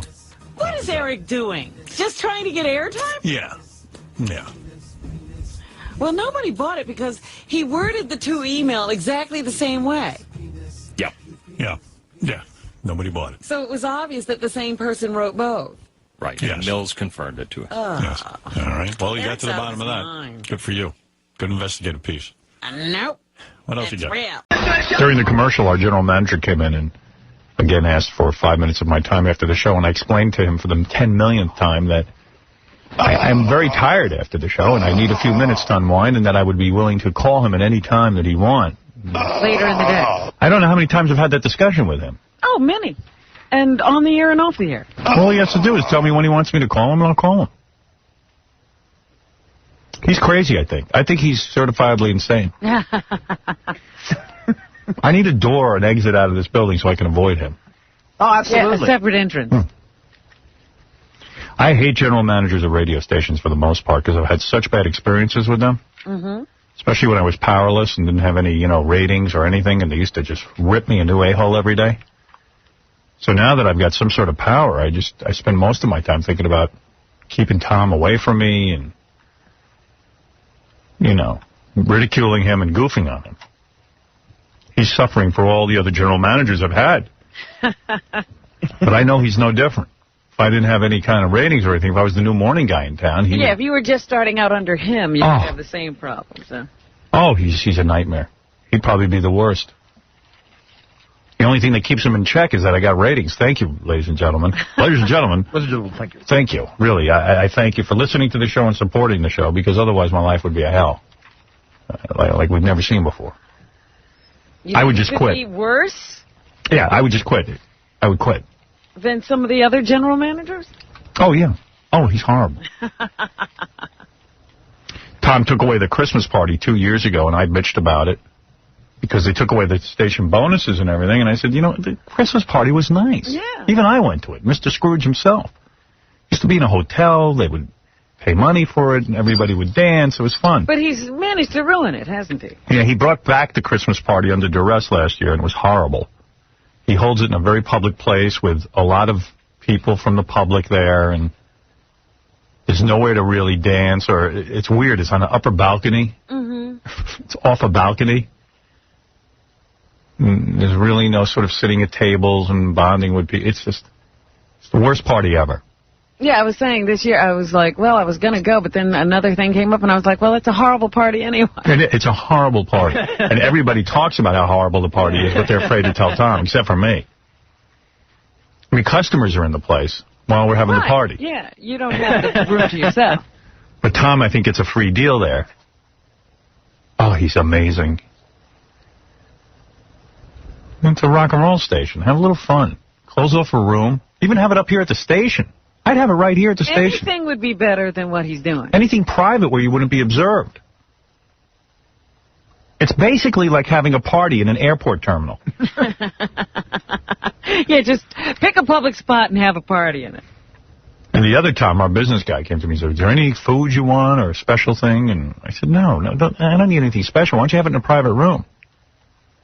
Where everybody could sit around, have a few drinks, maybe have a little entertainment, get a band. We used to all get up and dance. It was fun. It was a real bonding experience. You started to like the people you worked with. Get to know him, actually. Oh, he's such a disaster. He's the worst general manager ever. Hey, is that where it is again? The same place this year? Yeah. Yeah. I know. I'm almost thinking of bailing. And I want to go. Yes! I may go to Target with Gary. You know what we'll do? Let's all meet there and then just go over to Scores 5 minutes later and leave. Well, that sounds... And just don't bring Tom. That's a hell of a game plan. All right. I think you're down with that. I'm with that. No. That's my plan, anyway. See, that's why I don't go, because I could care less about going to Scores. Yeah. It turns into a guy's night anyway. Yeah, Scores tends to be more of a guy's night. Yeah. So I'm certainly not going to go to the party just to watch you guys leave and go to Scores. I'm telling you right now, I'll be out of there in 10 minutes. I'm being up front. I'm keeping it real, so you keep it real. I'm keeping it real. I won't be there at all. Scores can save any horrible night. But I've never seen a more poorly put together Christmas party than our station Christmas party. Let's keep it real because I'm keeping it real. And there used to be great parties. Everybody came back from those parties with stories of the wild times they used to have. And now there's nothing. Oh, yeah. Well, once Eddie left, Yeah. Tom, Eddie wanted the good party. Right. Tom took over the party, and now it's ruined. How about the bar area being crammed on that balcony, and you can't even get near the bar? It's really uncomfortable. It's like so ridiculous. And Tom comes beaming, you know, do you like the party? Yeah, this is great. This is wild. Let me tell you. I don't know what he's doing. Why even bother to call it a party? It doesn't sound like any fun. Legally, you're not allowed to call that a party because Tom's worried about legal issues. Right. Legally, that can't be called a party because nobody's having fun. How do you like the party? It's good. Next time I have an hour to kill, I'll get a beer at the bar. Can I meet with you after the show? Tom, I told you I can't think straight after the show. I got a headache. My ears are ringing. Oh, that's right. Okay, call me. Hi, Howard. Can I meet with you after the show? Tom, what did I tell you? Are you coming to the party? I told you legally you can't call that a party. Oh, I forgot.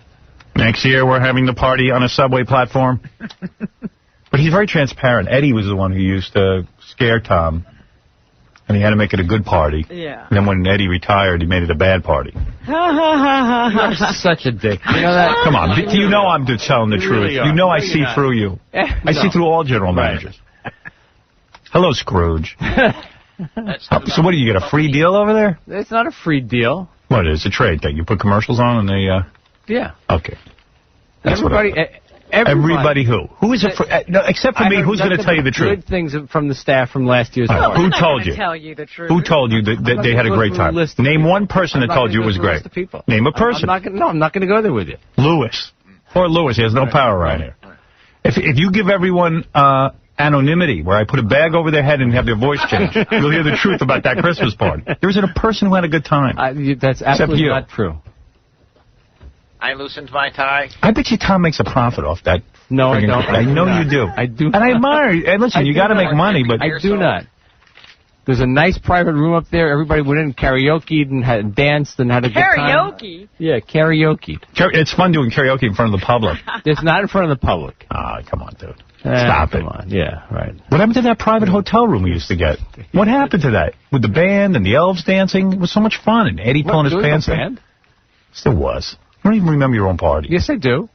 It was a band. You had a DJ. No. Yeah, the dancing. I'm telling you. Tell the truth. I'm telling the truth. What happened to the hotel room? Why'd you cancel that? We stopped doing it with Fan.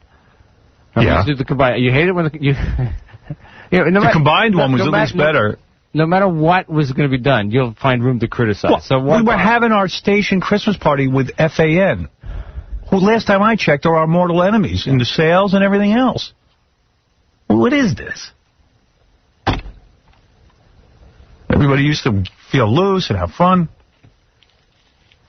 Yeah, you think it once a year, you know. She doesn't come anyway. Nice. It's not fun. It's not fun. Don't show up anyway. She's not coming because it's not fun. I don't like bad parties. Right. She can't even get to the bar.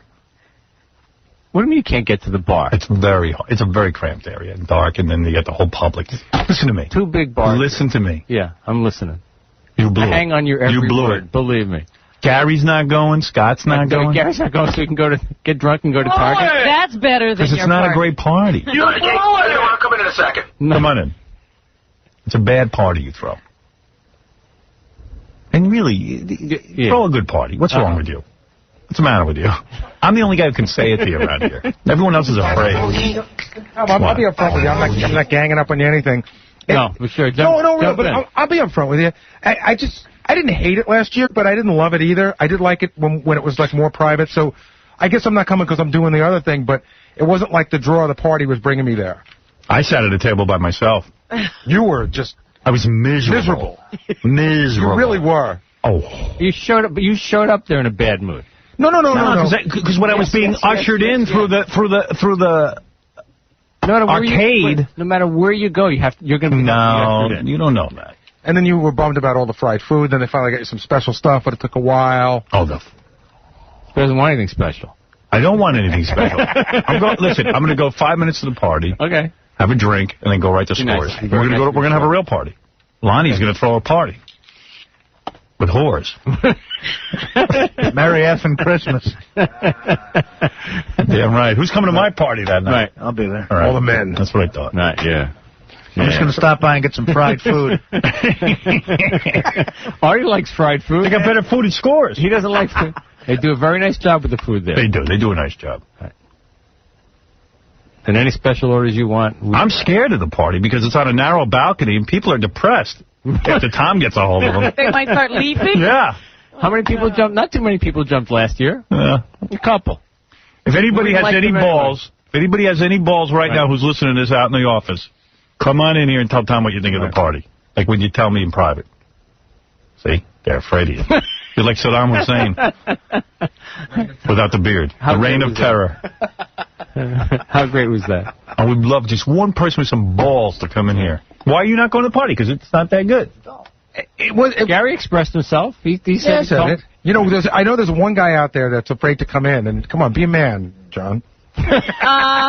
John's afraid? Like, John's never afraid. John thinks that you're going to get mad at him, Howard. I won't get mad at him.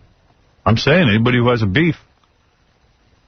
Okay, well, I just had to come in and respond. So, all right. Nice to see you. I'll be at the party. Don't get me wrong. Good. You know what? I'll be there. Very much like having you there.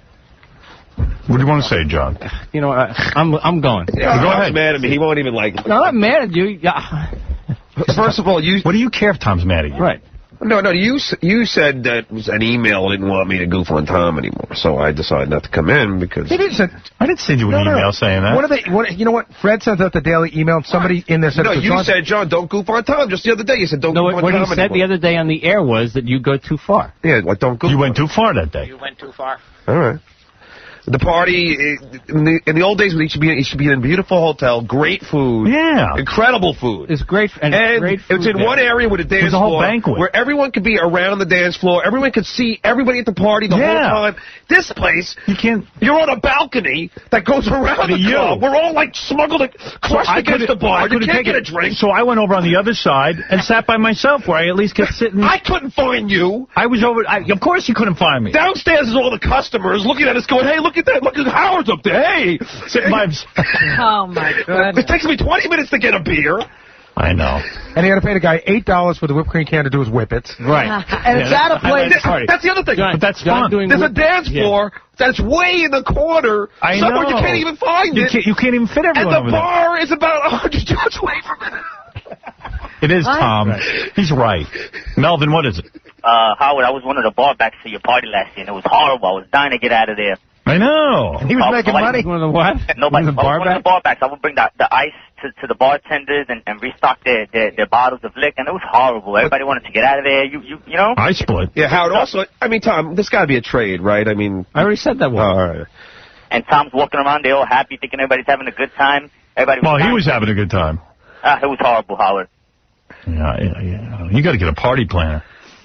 But Howard, you remember last time, like, you walked up, there was the bar there, right? Yeah. Then you had to walk all the way around. I know. That's what I'm saying. You couldn't even find anyone. You can't dance. There's no congregating. Well, you know what I find interesting about this whole thing? I always found the Christmas party. You and your bad mood had already left. No, well, Tom, it was ridiculous. And not only that, you come to a party, you want to, like, one thing I always like about the party is you always end up talking to people you don't get to talk to all year.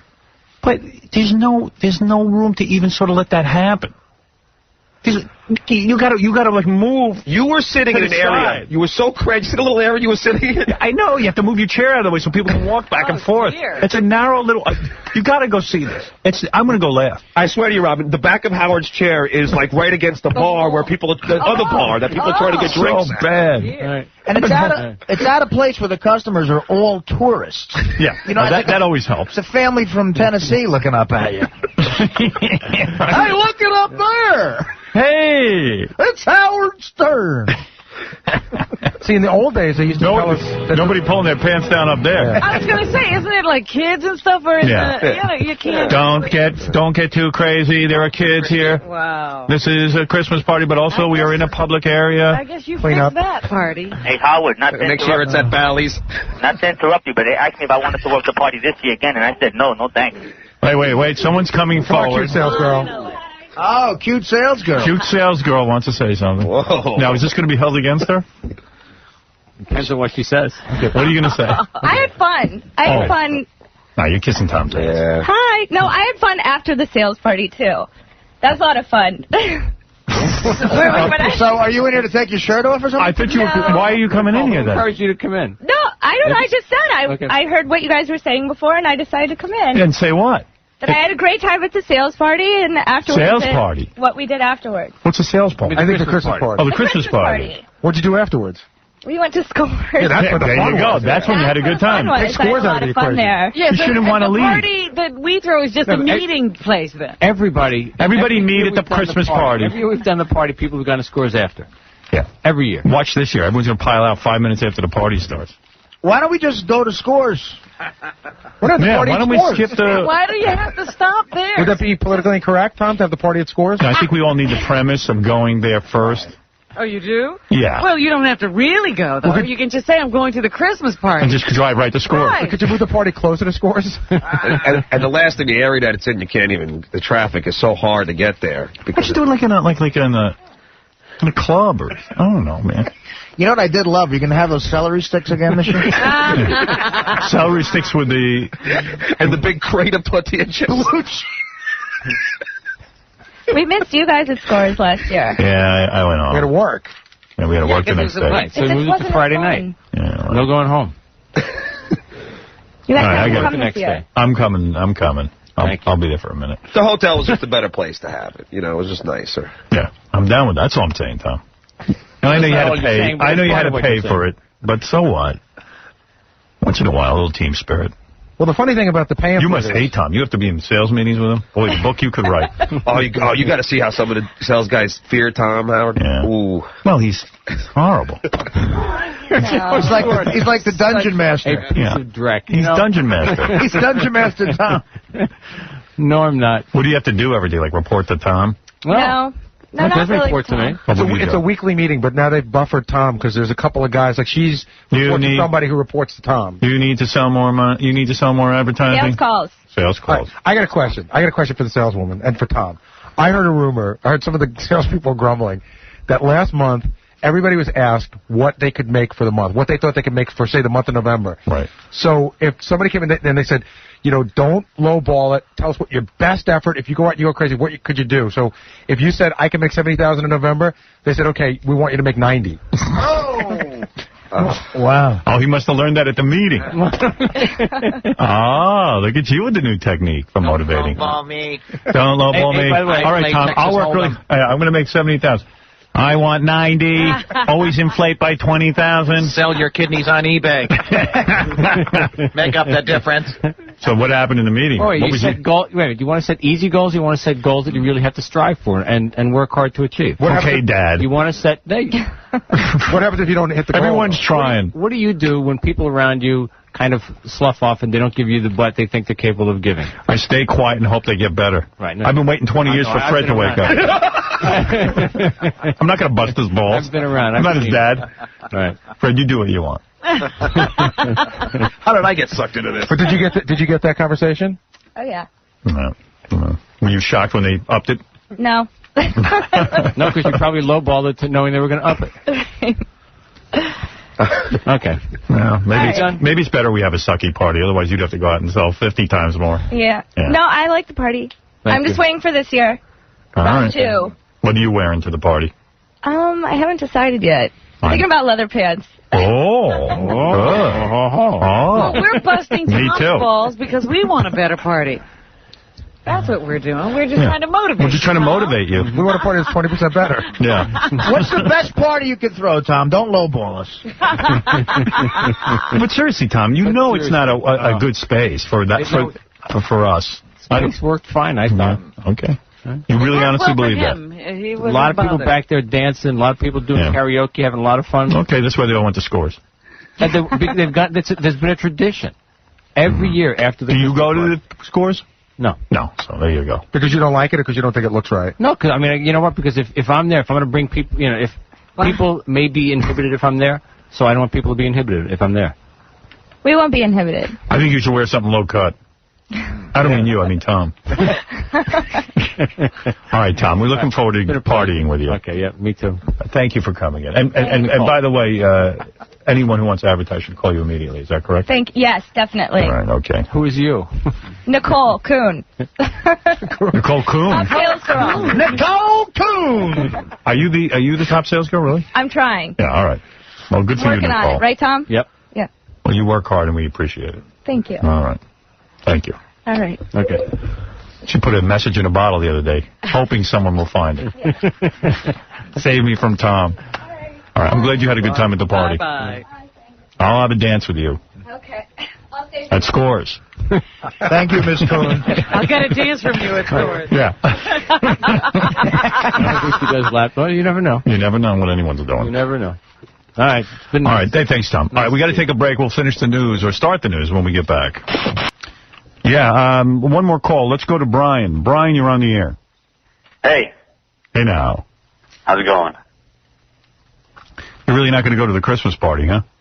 Really not, yeah. I did a whole rap on the air yesterday about how our Christmas party sucks. Because Tom stopped the private party we used to have in a hotel. Now he has it like in a very public restaurant and like this little tiny... sounds like no room. Cramped area. Yeah. If the Christmas party were good, we'd wait at least 20 minutes before we went to Scores. Right. This year's going to be 5 minutes. I'll tell you what, let's just go straight to Scores. Yeah, drive by. Do a drive by. Got a steak at Scores? Yeah, why do I need to waste time? Fine. I'll just get lost and end up at Scores. Yeah. Oh, I thought it was here. Someone who shall remain nameless said to me, I'm not going because I'm sick of everybody here at work. Yeah, I think I overheard that. Yeah. We all did. I liked the Christmas party years ago when everyone used to get together and we'd have a big catered dinner and people would get up and talk on the microphone and be dancing. And I used to always listen in those days, and my first Christmas year there was no party. Right. And then last year was that one, and I kept saying, it sounded like it used to be a lot better when I used to hear about it. Here's what happened. There used to be a guy who worked here, Ed Moyer. He retired. I've heard of him, too. Fun guy, right? Eddie was this heavy-set guy. Mr. Party. Who was like the funnest guy, sales guy you ever meet. Right. And he could have been general manager of the radio station. He never wanted it. He said, you know what? I'm fine being a sales guy. He loved it. And he could drink and he would party. He'd pull his pants down. Every year. At whatever function. Every year he mooned. It was just fun. And he kind of called the shots around here. Like they had to keep Eddie happy because he was such a good salesman. So Eddie wanted a nice Christmas party with a DJ in a private room and the whole thing. Right. So as soon as he retired, Tom took over the plans. Uh-oh. And now he didn't have Eddie to pressure him, so he canceled the Christmas party. Just canceled it. Bam. No more Christmas party, no more bonuses for everyone. Yeah, he said he asked around and nobody wanted one. You know who I heard isn't going? Who? Luis, the Dungeon Master. I think the Dungeon Master told him not to go. Yes, well, unfortunately, Luis, we have a game that night. I'm chalking up the queue.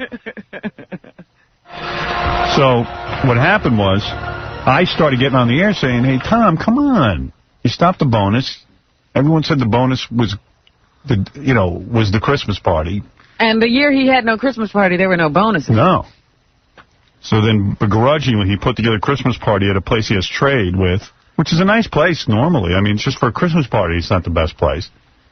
And you're sort of being watched while you have the party, aren't you? Yeah. And then there's like this little tiny thin area where you can't. You have to move out. It's uncomfortable. You can't move or anything. It's like if somebody wants to get out, you can't even move. Ugh. It's just when you have a party, you got to sort of plan it. Like there's got to be. I don't know. We're a radio station. We should be having a kind of a rockin' party. One party Legendary. would not kill him. Radio's supposed to be fun. Everyone got this idea like 20 years ago when I first got into radio that radio had to become a business and it couldn't be any fun. And it's not fun. Everything's all serious. We're a business. It's not funny. It's not fun. Then no guests are allowed. Right. You can't bring a date. Which might be fun because then you can see who everybody's with, but... Yeah, that's part of the fun of going to a Christmas party, seeing the spouses and loved ones. What is it? So there's a lot of people who aren't going this year. This is like the first time. Right? Because because last year it sucked. I used to go to the Christmas party every year. Tom will eventually get what he wants. Nobody will go to the Christmas party, and then he can cancel it. I told you nobody wants. Are you going, Fred? No. Wife's birthday. Oh, Fred's not going. Rob's not going. Gary's not going. Scott's not going. Luisa's not going. Well, then what good is it? Then what's the point? I guess they said it's a sales party. Are you going? I'm going. Yeah, I always go. But I tell you. Hello. What? Hello? Yeah. I didn't know I was still on the air. Yeah, you're on the air. I'm going to get to you. Okay. Let me talk now. Let me just finish this conversation about the Christmas party. How come Luis isn't going? What does he got? I don't know, but I'll be surprised because I don't even know if I'm going. Like, I don't know if I want to go. Well, maybe it won't be that cramped then. Yeah, it sounds like Are you going, Artie? I'm going. It's free alcohol. Yeah. And food. Yeah, I'm going to go. Are you going to the E-party? I'm going to I got some things to do that day, so I don't know, but I'm going to try. Midweek, too. The E-party's worse than our party. Well, no, not real. The E-party, they even, like, offer you a car. E-party always has... The place is always too big for the amount of people there. Right, and you look ridiculous in that big space for so few people. It's the exact opposite problem. It feels like a party that's gone awry. Yeah. Like one year they had it in this huge space, but they only invited about 40 people. Right. So you felt like you were at the biggest, like it was the end of the night and everybody should just go home. It was like a real bummer. Yeah, the beginning of the party looked like the end. Yeah. I'm no party planner, but I could do better than everyone's doing. Or maybe have some entertainment. Like the E-party would be great if they like hired like who'd you say you could get for like $5,000, like a band? Quiet Riot. Quiet Riot, get them. I go see a Quiet Riot concert. But you gotta have some entertainment. Like I threw a New Year's party, right? I had a mentalist. Yeah. So like all of a sudden in the middle of it, everybody got to get entertained and I don't know, the space has got to be smaller and more intimate. Yeah. I mean, I had Zebra at least. You can get Otto and George for like $5,000. Let them entertain. Like get some yeah. Like isn't E having it at a club?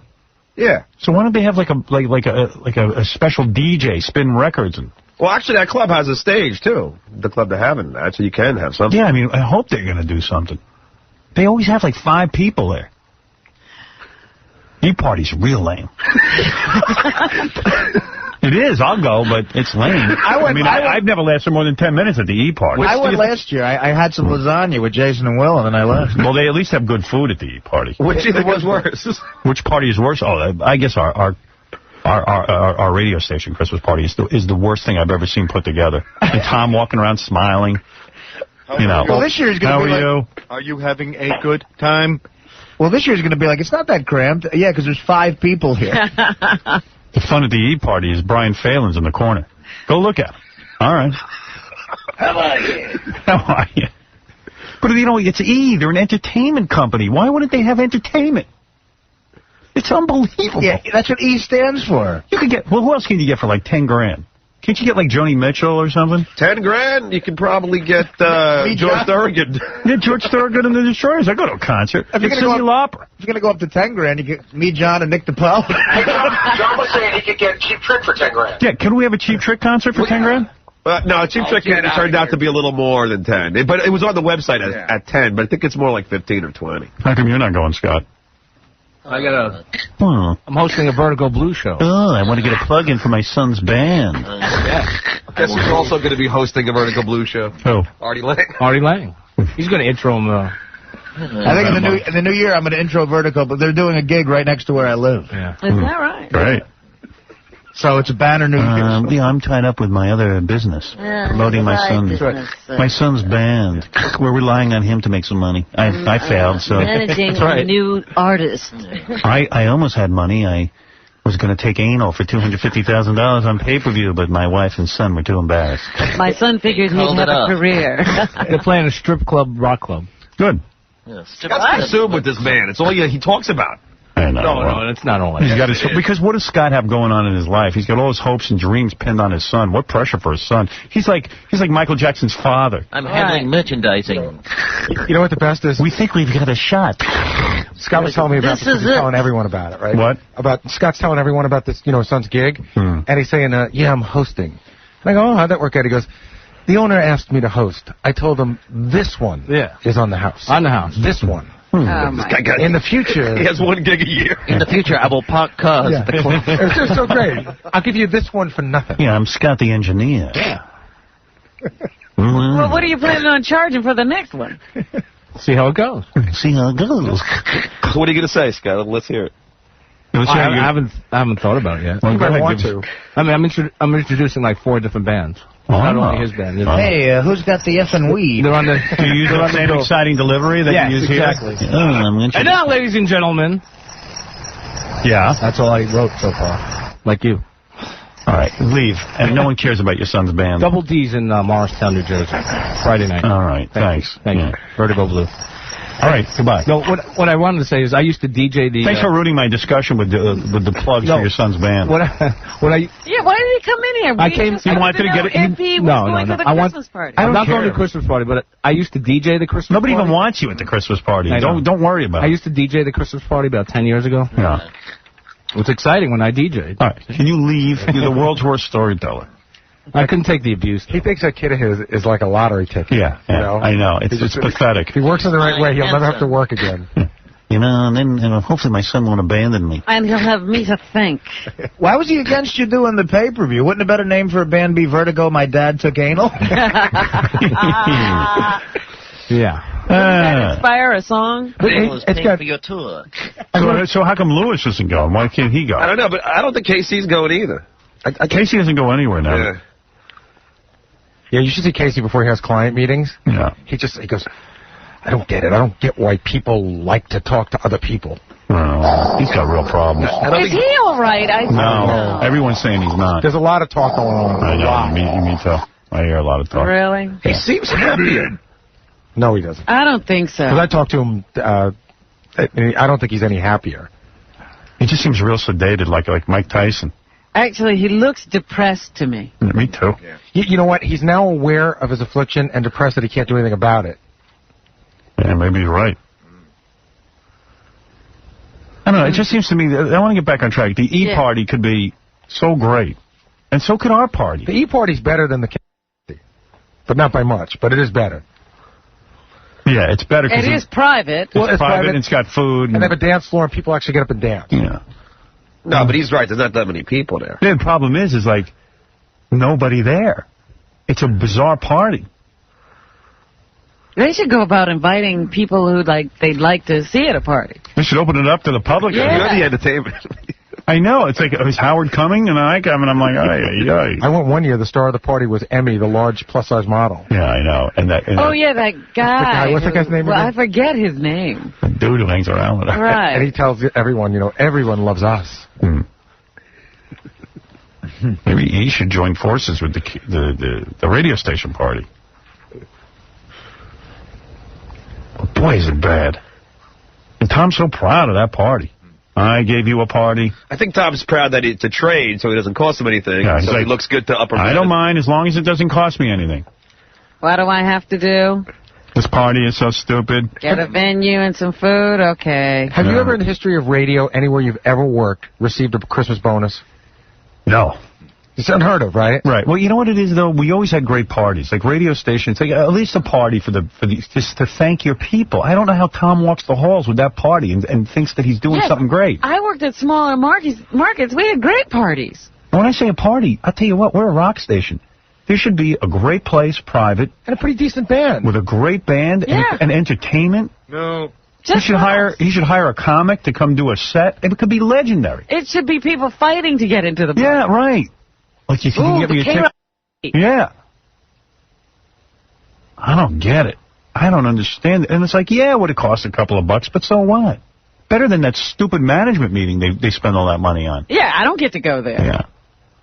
Because, I mean, we're employees. I mean, it's a radio station. A good party does go a long way for morale. Yeah.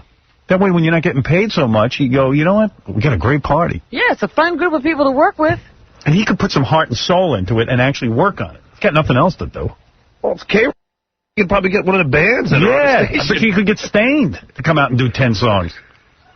Listen, I watched... Stain would do it. They have a different band performing in the conference room every week. Yeah, let me tell you something. Every one of these record companies is trying to get Chuck Roast, our program director, to play their music on the station. So why wouldn't you say, you know what? Chuck's going to be there. Bring 10 of your new bands. Have them get up and do a couple songs. Some kind of entertainment. Pay someone. I don't know. It's so lame around here. It's like dead. Right? I mean, where's the team spirit? Anything. I mean, there is no spirit. And it'd be fun because you know, because we'd all get drunk and get up and it's like you'd just go sing, right? Or even set up some karaoke. Well, that's what they did last year. But it's in front of everyone in the restaurant. You're going to get up and do karaoke in front of some guy who's going to... I mean, that's inhibiting. Guy who brought his kids in to have a meal. Hey, what do you want to say? I'm sorry. Yeah, I want to tell you about Oprah. What's up? You were saying before how you played that bit where she doesn't have a cell phone. Yeah. Yesterday I had to watch Oprah with my mom, and she was saying how she never gives her BlackBerry she always has to have it. The BlackBerry's the phone and the pager and all that other crap. So she's full of crap. All right. Hey, David, you're on the air. Howard. What's up? Hey, this is Dr. David Marks. I'm a medical reporter for WNBC. I know you're not a big fan of NBC, but... Why am I not a big fan of NBC? NBC Television? NBC Radio. NBC Radio. There is no NBC Radio. Well, they have a network. Well, okay. Well, I work for... No, they don't. Yeah, they do a news thing now. We have an unbelievable Christmas party. What do you guys have? Well, I'm sorry? What do you guys do? I'm a medical reporter. No, what's your Christmas party? Oh, we go to the Rainbow Room. We have a band. We have alcohol. We have food. We have, there are no spouses or guests allowed, but actually that's better because everybody goes, everybody hangs out with each other, they talk to each other, everybody's on the dance floor dancing, and in fact, the general manager and the station man and the news director, I mean, they're going out afterwards to bars, with people till 3 in the morning. I mean, it is a great time. And you know what? It's great for morale. It really, because we work hard, I don't want to hear you rub it in.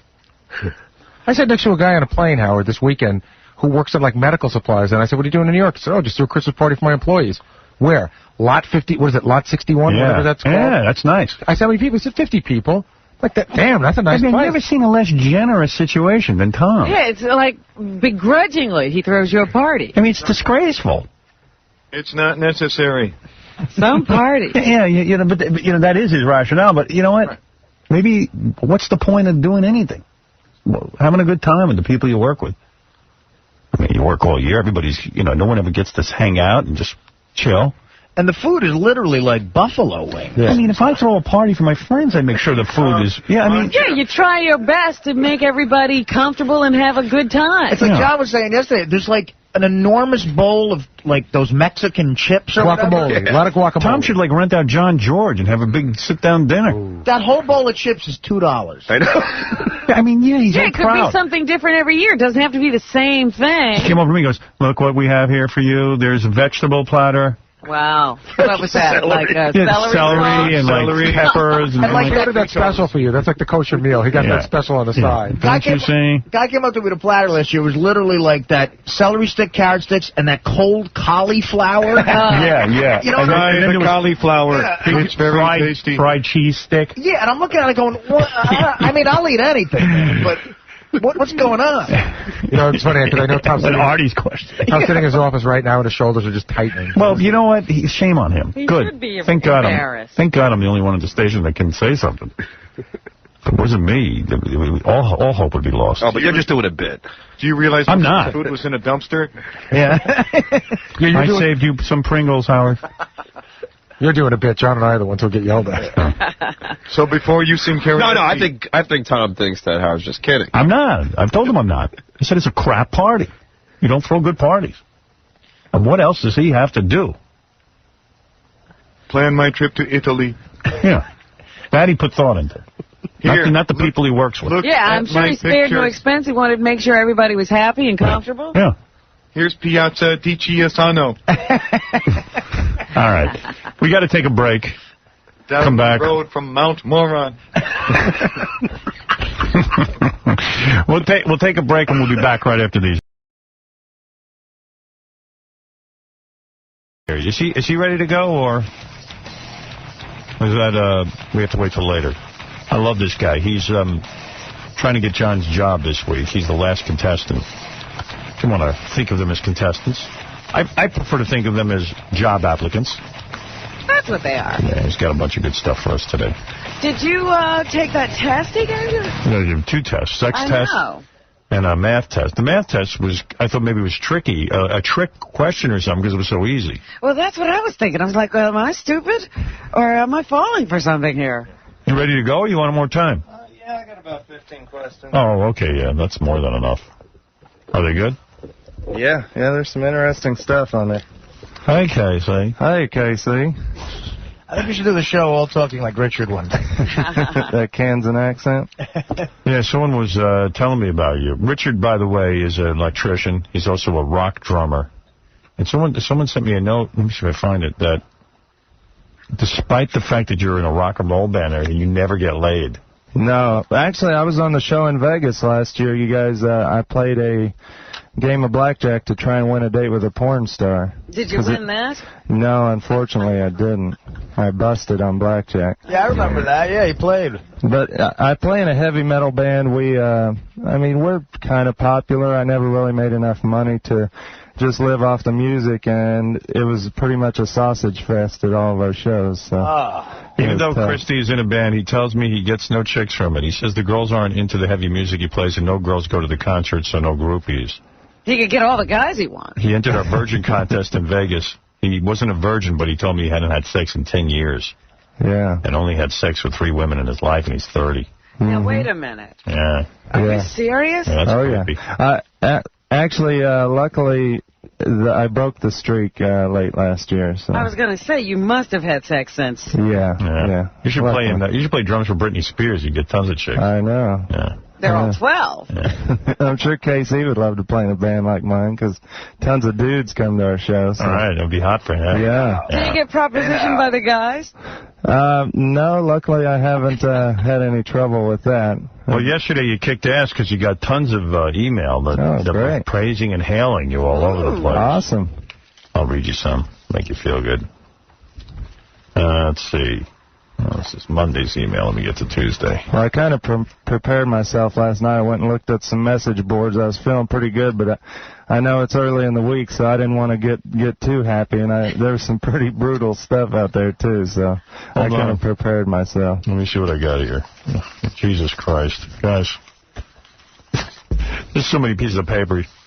All right, a lot of people are really happy that I'm getting behind the Michael Moore movie. I'll give you more details on that later. A lot of people hate that I'm getting behind the Michael Moore movie because they hate Michael Moore. So, you know, I'd say the email was about split 50-50. Yeah. I just hope everyone will go see the movie and make judgments for themselves. I'm taking a bunch of people. Yeah, good, because there's a bunch of people I need to take who are completely mentally ill. Have no idea what's going on. One guy wrote in, please no more Joan Rivers. I thought she was really good. Yeah, me too. You know, I always enjoyed Joan. I mean, yeah, she's old, but, like, what are we? Like, we can't dig her? We gotta talk to the old sometime. Oh, my God, how many times do you need to have that old Yenta Joan Rivers on? I think this was made most clear when some porn star was asking you who's been on the most on the show, and her name was second or third. It's ridiculous. She's just an old, unfunny, ugly Jew broad. And I think I speak for everyone when I say less Joan Rivers, more Uncle Paulie, Sal's uncle. Oh, well, okay. Artie and Fred Rule and whatever that guy's name is auditioning is effing hilarious, especially the Ghostbusters songs. That's you, I guess. Whoever. Yeah. No, that wasn't me, actually. No, I don't know who that was. Maybe it was Dan the Song Parody Man. Yeah. But here's the stuff about you. First off, I didn't realize so many of the hilarious song parodies that you frequently play were Richard Christie's work. So 2 thumbs up for him for that. But besides that, Richard's a badass death metal drummer. And if he doesn't get John's job, he should at least be hired to do daily death-defying drum solos on the show. By the way, here's another one. He is awesome on the drums, Richard Christie. I saw him with Iced Earth in Cleveland at their first show on this tour. I have not seen a show like it. They played for a little over 2 hours. One song was a half-hour long, and Christie played it straight through. All the songs are very complex for every instrument. I'm amazed that he left that underrated and amazing band for a chance at this job. He would make the Losers 10 times better. I already think they're good. The guy this morning, Richard Christie, is awesome. Keep him. Richard Christie has contributed more material to the show and made me laugh out loud more than all the other John's Job contestants combined. He's effing hilarious. And not some lame-ass comedian, Bob Levy. That's what it says. Oh, Bob Levy's great. Yeah. I'm a big Bob Levy fan. No Me need too. to knock Bob. No, this is cough, Bob Levy, cough. I was reading it. Thank you, Richard Christie, for so much side-splitting entertainment over the years. You deserve John's job. Here's another one. Right out of the box, this numbnut is far and away has my vote. And Dan the Song Parody Man is a close second. Good effing luck, Rich. Thank you. You only got one negative. This guy's a cheap version of Dan the Song Parody Man. He also stole Sal the Stockbroker's style in his Baba Booey songs. Are you looking to replace Stuttering John with a personality that's diverse or an engineer who cuts and pastes sound clips? Sorry, Howard, I'm not impressed. All right, well, maybe you can impress the guy today. That's cool. Right. Yeah, I was going to let you know, too, you guys have played my bands before going in and out of commercials. I sent you a CD. I think it was way back in 98 or 99. Is that right? Yeah, the band Death that I used to play in, yeah. Well, here, let me play something of yours right now. Okay. I'm going to play one of your bits, because today's a day for a bit. This is Richard Christie. What was that, Casey? What was the number of the one on the first bit? What number was that? 3? Because you got so many goddamn bits. All right, here you go. All right. Here's one of Richard Christie's bits. Coming soon from director Richard Christie, a new horror film that will have your bowels exploding in fear. Presenting Night of the Midget. Hello? Hello, Gary. I'm leaving this message because Howard's message box is full. Oh, hell, not again. And I want to make sure that he hears as clear as a bell. I'm sorry, you have the wrong number. He is a left-brained, big-nosed jackass. You've got the wrong number. That needs to stop saying bad things about American Idol and its contestants. Jesus Christ.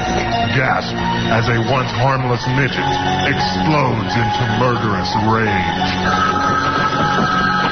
Hello? If you don't have anything good to say about someone or something, shut the hell up. For God's sake, what are you doing? I'm tired of hearing you bash Kelly, Clay, Rubin. Why are you doing this? And all the other idols that are my favorites. So tell them to shut the up. And witness the horrifying climax. Hello?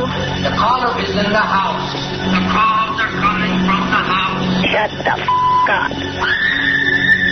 Night of the Midget, rolling into theaters, summer 2004. Wow. Very nice.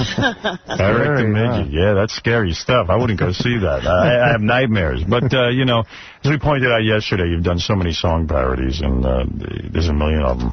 Casey, post for Jay, fall on the ground. For those guys who suck, Casey salutes you.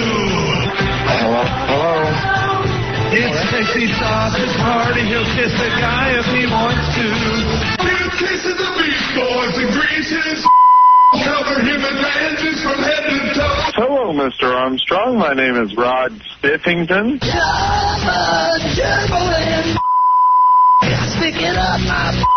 Hi, Casey. I'm the head fag over at Playgirl Mansion. Casey likes ticklish guys.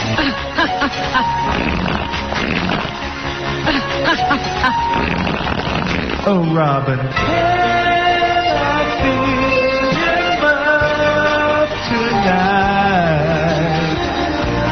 I'll be thinking of your delicious tiramisu flavored Mons Vernus.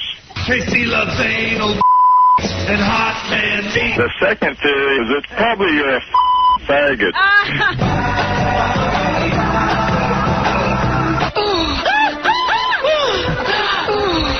Yeah. Casey's a F-A-G. He likes to kiss guys. Casey's a F-A-G.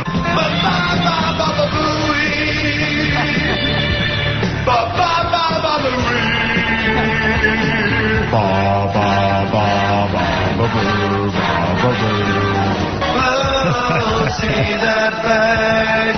He's gay, Casey. Guys. At the Ramrod in Fort Lauderdale. Seacrest, out! Yeah.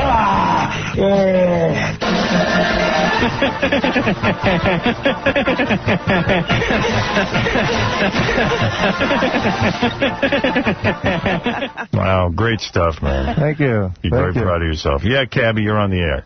This guy sucks. Oh, come on. No, this thing, hey, look it. You know, You gotta be kidding. Funny songs. You make some funny songs.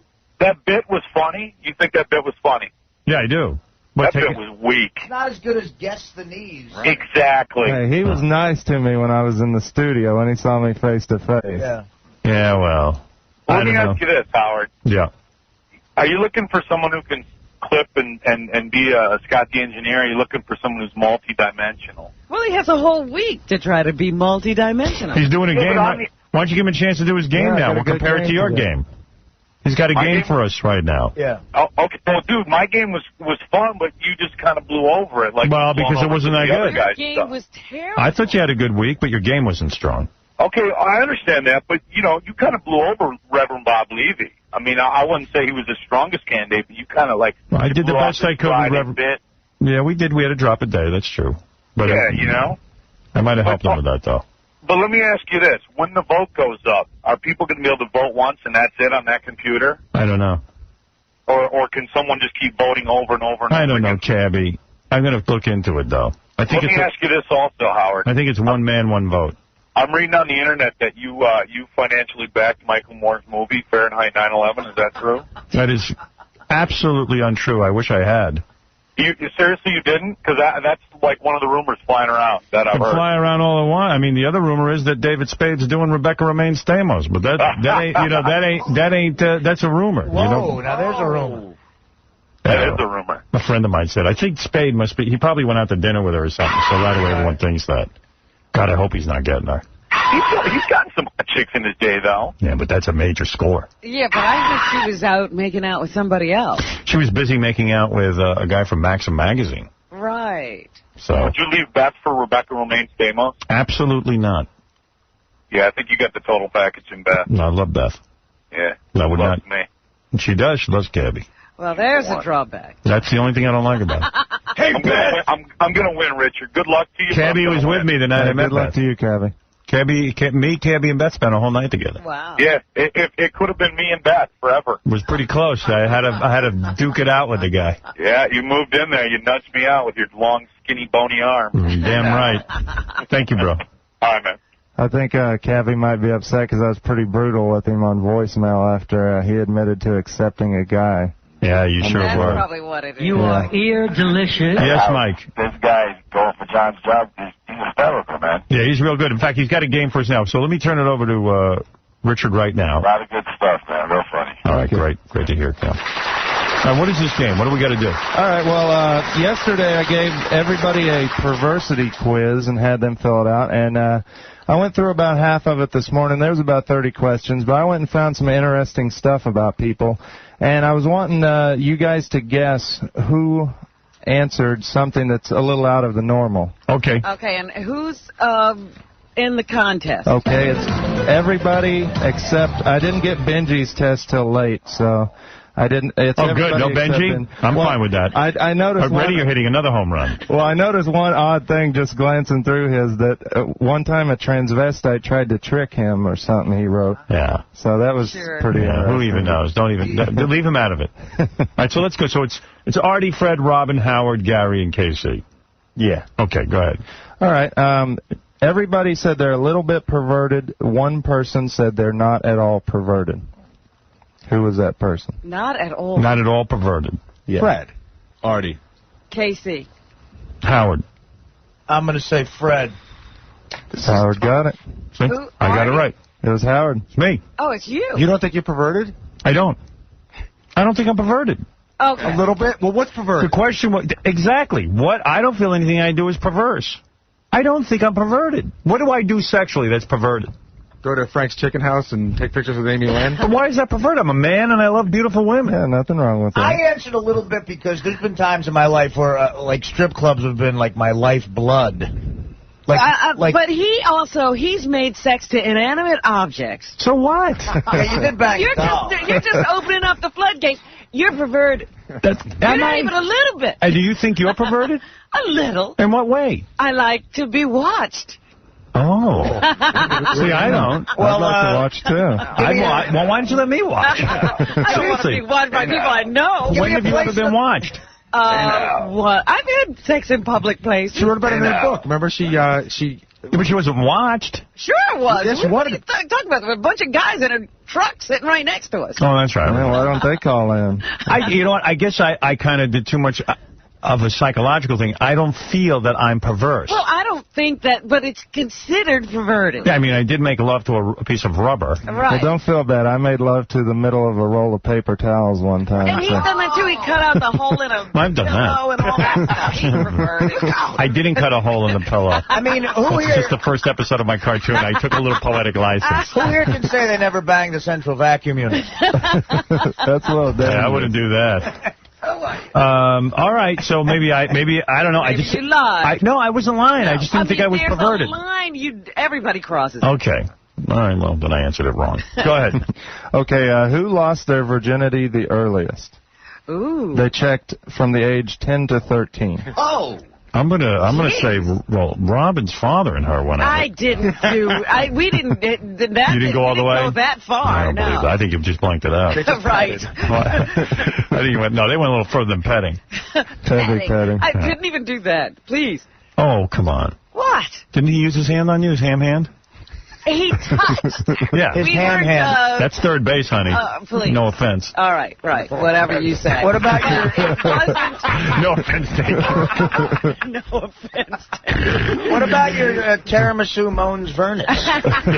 Didn't he take his ham hands and run it all over your tiramisu Mons Vernus? See, I would think the answer to that would be KC because he's so good looking, but Artie seems like one of those guys whose dad would have... All right, I'm going to take a wild guess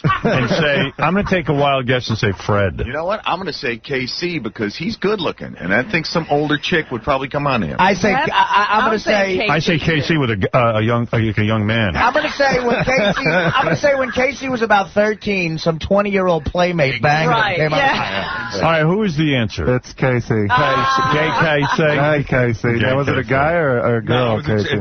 I was in 7th grade. She was in 8th grade. All right. Hey, wow. Look at you. No, I was no good. Howard, I actually tracked her down because we were going to do a bit where we were all going to get the first girls that we ever had sex with. Yeah. She wouldn't come on the air. Well, yeah. Doesn't want to talk about it? No, mine came on the air. She looked pretty good, too. I was shocked. Alex, you're on the air. Howard. Hey. What do you mean you're not perverted, man? You're kidding me.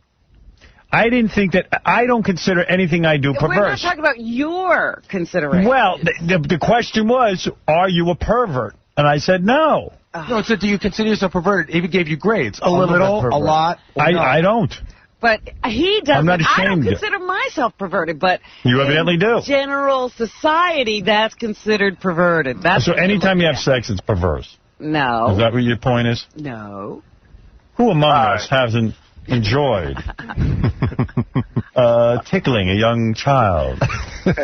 You're there with a piece of plastic. You're fine. Yeah. All right, go ahead. Another question. Okay, 2 people have deflowered virgins. Ooh. I would say, well, go ahead, Gary. I would think you because I thought you told that story on the air once, but I could be wrong.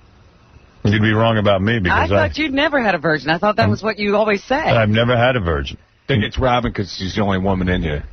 Maybe Casey. Please. I think Casey's #1 in all these things for good-looking guys. I think Casey's probably done I'm that. almost sure Artie's never had anyone say, I want you to take my virginity.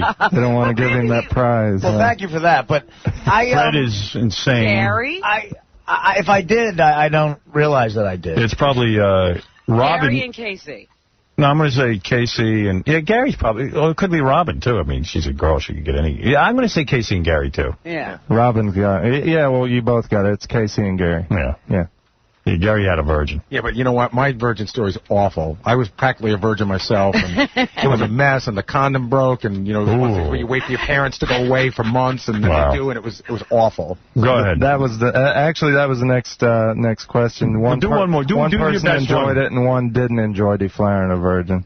Yeah. And Gary didn't, and Casey did. You enjoyed deflowering? Yeah, it was sex, and it was... What'd the guy say? His ass hurt? The guy kissed him afterwards. Not going to be bad. Go ahead. Give me your best one, because I'm running out of time. Give me your best one. Give me your best one. Now, this one's funny. This is probably an easier one, but this one always makes me laugh. One person likes pleasing their partner in the most intimate of areas, and they also enjoy being pleased in their most intimate of areas. Who could that be? That's Gary. Oh, really? Oh, of course. It's been a long time we've talked about this on the show. I haven't done it in ages. Yeah. I mean, yeah, he likes that. He likes taking a woman and the most dirty of areas. Yeah, and I had a question for him. Now, when that happened, do you groom, like in respect for your partner, do you groom down there, Gary? You don't know what's going to happen, and after 8 bottles of vodka, there's no grooming. Oh, please. Don't you also like chocolate bars a lot? Oh. What's the point? I'm just saying, there seems to be a theme. Oh. Dude, that's what dogs do, man. Baba Booey loves that. And I just like, I don't want to do that. I want to show you how much I love you. He wants to prove his love. The only person on the show I get to support me in that is Ronnie.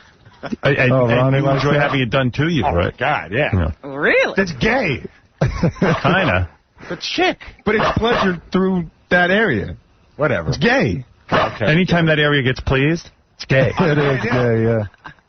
Right? That area is not meant for pleasure on a guy. Right. That area pleases me when something's leaving it. All right, what's next? No. One last one. But what does Gary feel like when it happens? I mean, are you laying down or what? He's on all fours. God, it's been... I'm on all fours. What are you, on all fours? You have to be on all fours. The only way you can do it. No, you can be on your back. Like a baby. On your back? Yeah. And with your legs like up you're there? being diapered? Look at me. I'm the Gerber baby. Look at me, what? I'm the Gerber baby. You imagine some chick wanting to do that? No. My Gerber wasn't off. That some chick looks at that I'm and laying says, on I my want back. that. Yeah, I'm laying on my back, and she needed it. Baba booty. I'm presenting my hindquarters. Mary, I'm ready. Here I am. Forget the lasagna. Here's the main course. Wow. Wow. Right now that Mary has never participated. Right. I bet. Her loss. Absolutely. Wow. How many girls have done that to you when you're on your back? Two, I think. Now, see, can you Let's find get them those on the women? phone. I don't think they're going to Find come them. on. Forget the one you deflowered. They're not going to come on the air. If you could get those two women on the air, that would be great. Oh, my goodness. Smell their breath. That smell, it was just so intoxicating. I had to have them. I'm a clean guy. You Mom. look so good. I think I look better from that. Yeah, Frank, you're on the air. Hey, Howard, how you doing? Hey, now. Yeah, so I'm working at the deli one day, and I go walking into the walk-in. Really? Who hasn't done The that? deli will remain nameless, but That's the awful. got served the next day. No. Oh. I'm going to be sick. Actually, one time I almost banged some brazoot. Almost. Already keep that to yourself. Wow. Yeah, Chris, you're on the air. I thought I'm uncle. I'm disgusted. This guy's great, though. I'd definitely vote for him. Hey, is he also the guy who did the Nig R Hater Detective? No. That's I've never done any racist type stuff. All right, well, good luck, brother. You're good. Thanks. Just homophobic. Yeah, he just draws the line on fags and... Wow, I can't believe you're on your back for that. But you've been up on all fours, too, I guess. It's been a long time. Do you ever blast one? Back in old... I don't even know how a chicken is. He's hairy. Yeah, I mean, there's a lot of hair to work through. When have you seen me down there to know what's going on? I'm just looking at you. You're kind of... I just can't imagine you naked on your back with your leg. Like, what do? You put your feet up in the air? Like, does that look good? Like, do you lift yourself up off the bed a little? Dude, we're talking 15 years ago. I swear, I don't... No, but you put a pillow under your back? No. I mean, like, how do you get the right angle on that? You just find it. But dude, how do you introduce something like that? I mean, how do you ask for something like that? You don't. It was somebody else's idea. Like you thought you was going to go do something else. Yeah. And all of a sudden, wow. And then what do you do? Like, do you lift? Like, you find yourself kneading her, so you lift up and. Here's what happened. Of course, let me help you. No, chicken machete. It's a jolt, right? It's a jolt. And then you go, well, that's not entirely uncomfortable. Maybe I ought to play Richard Christie's Baba Booey montage right now.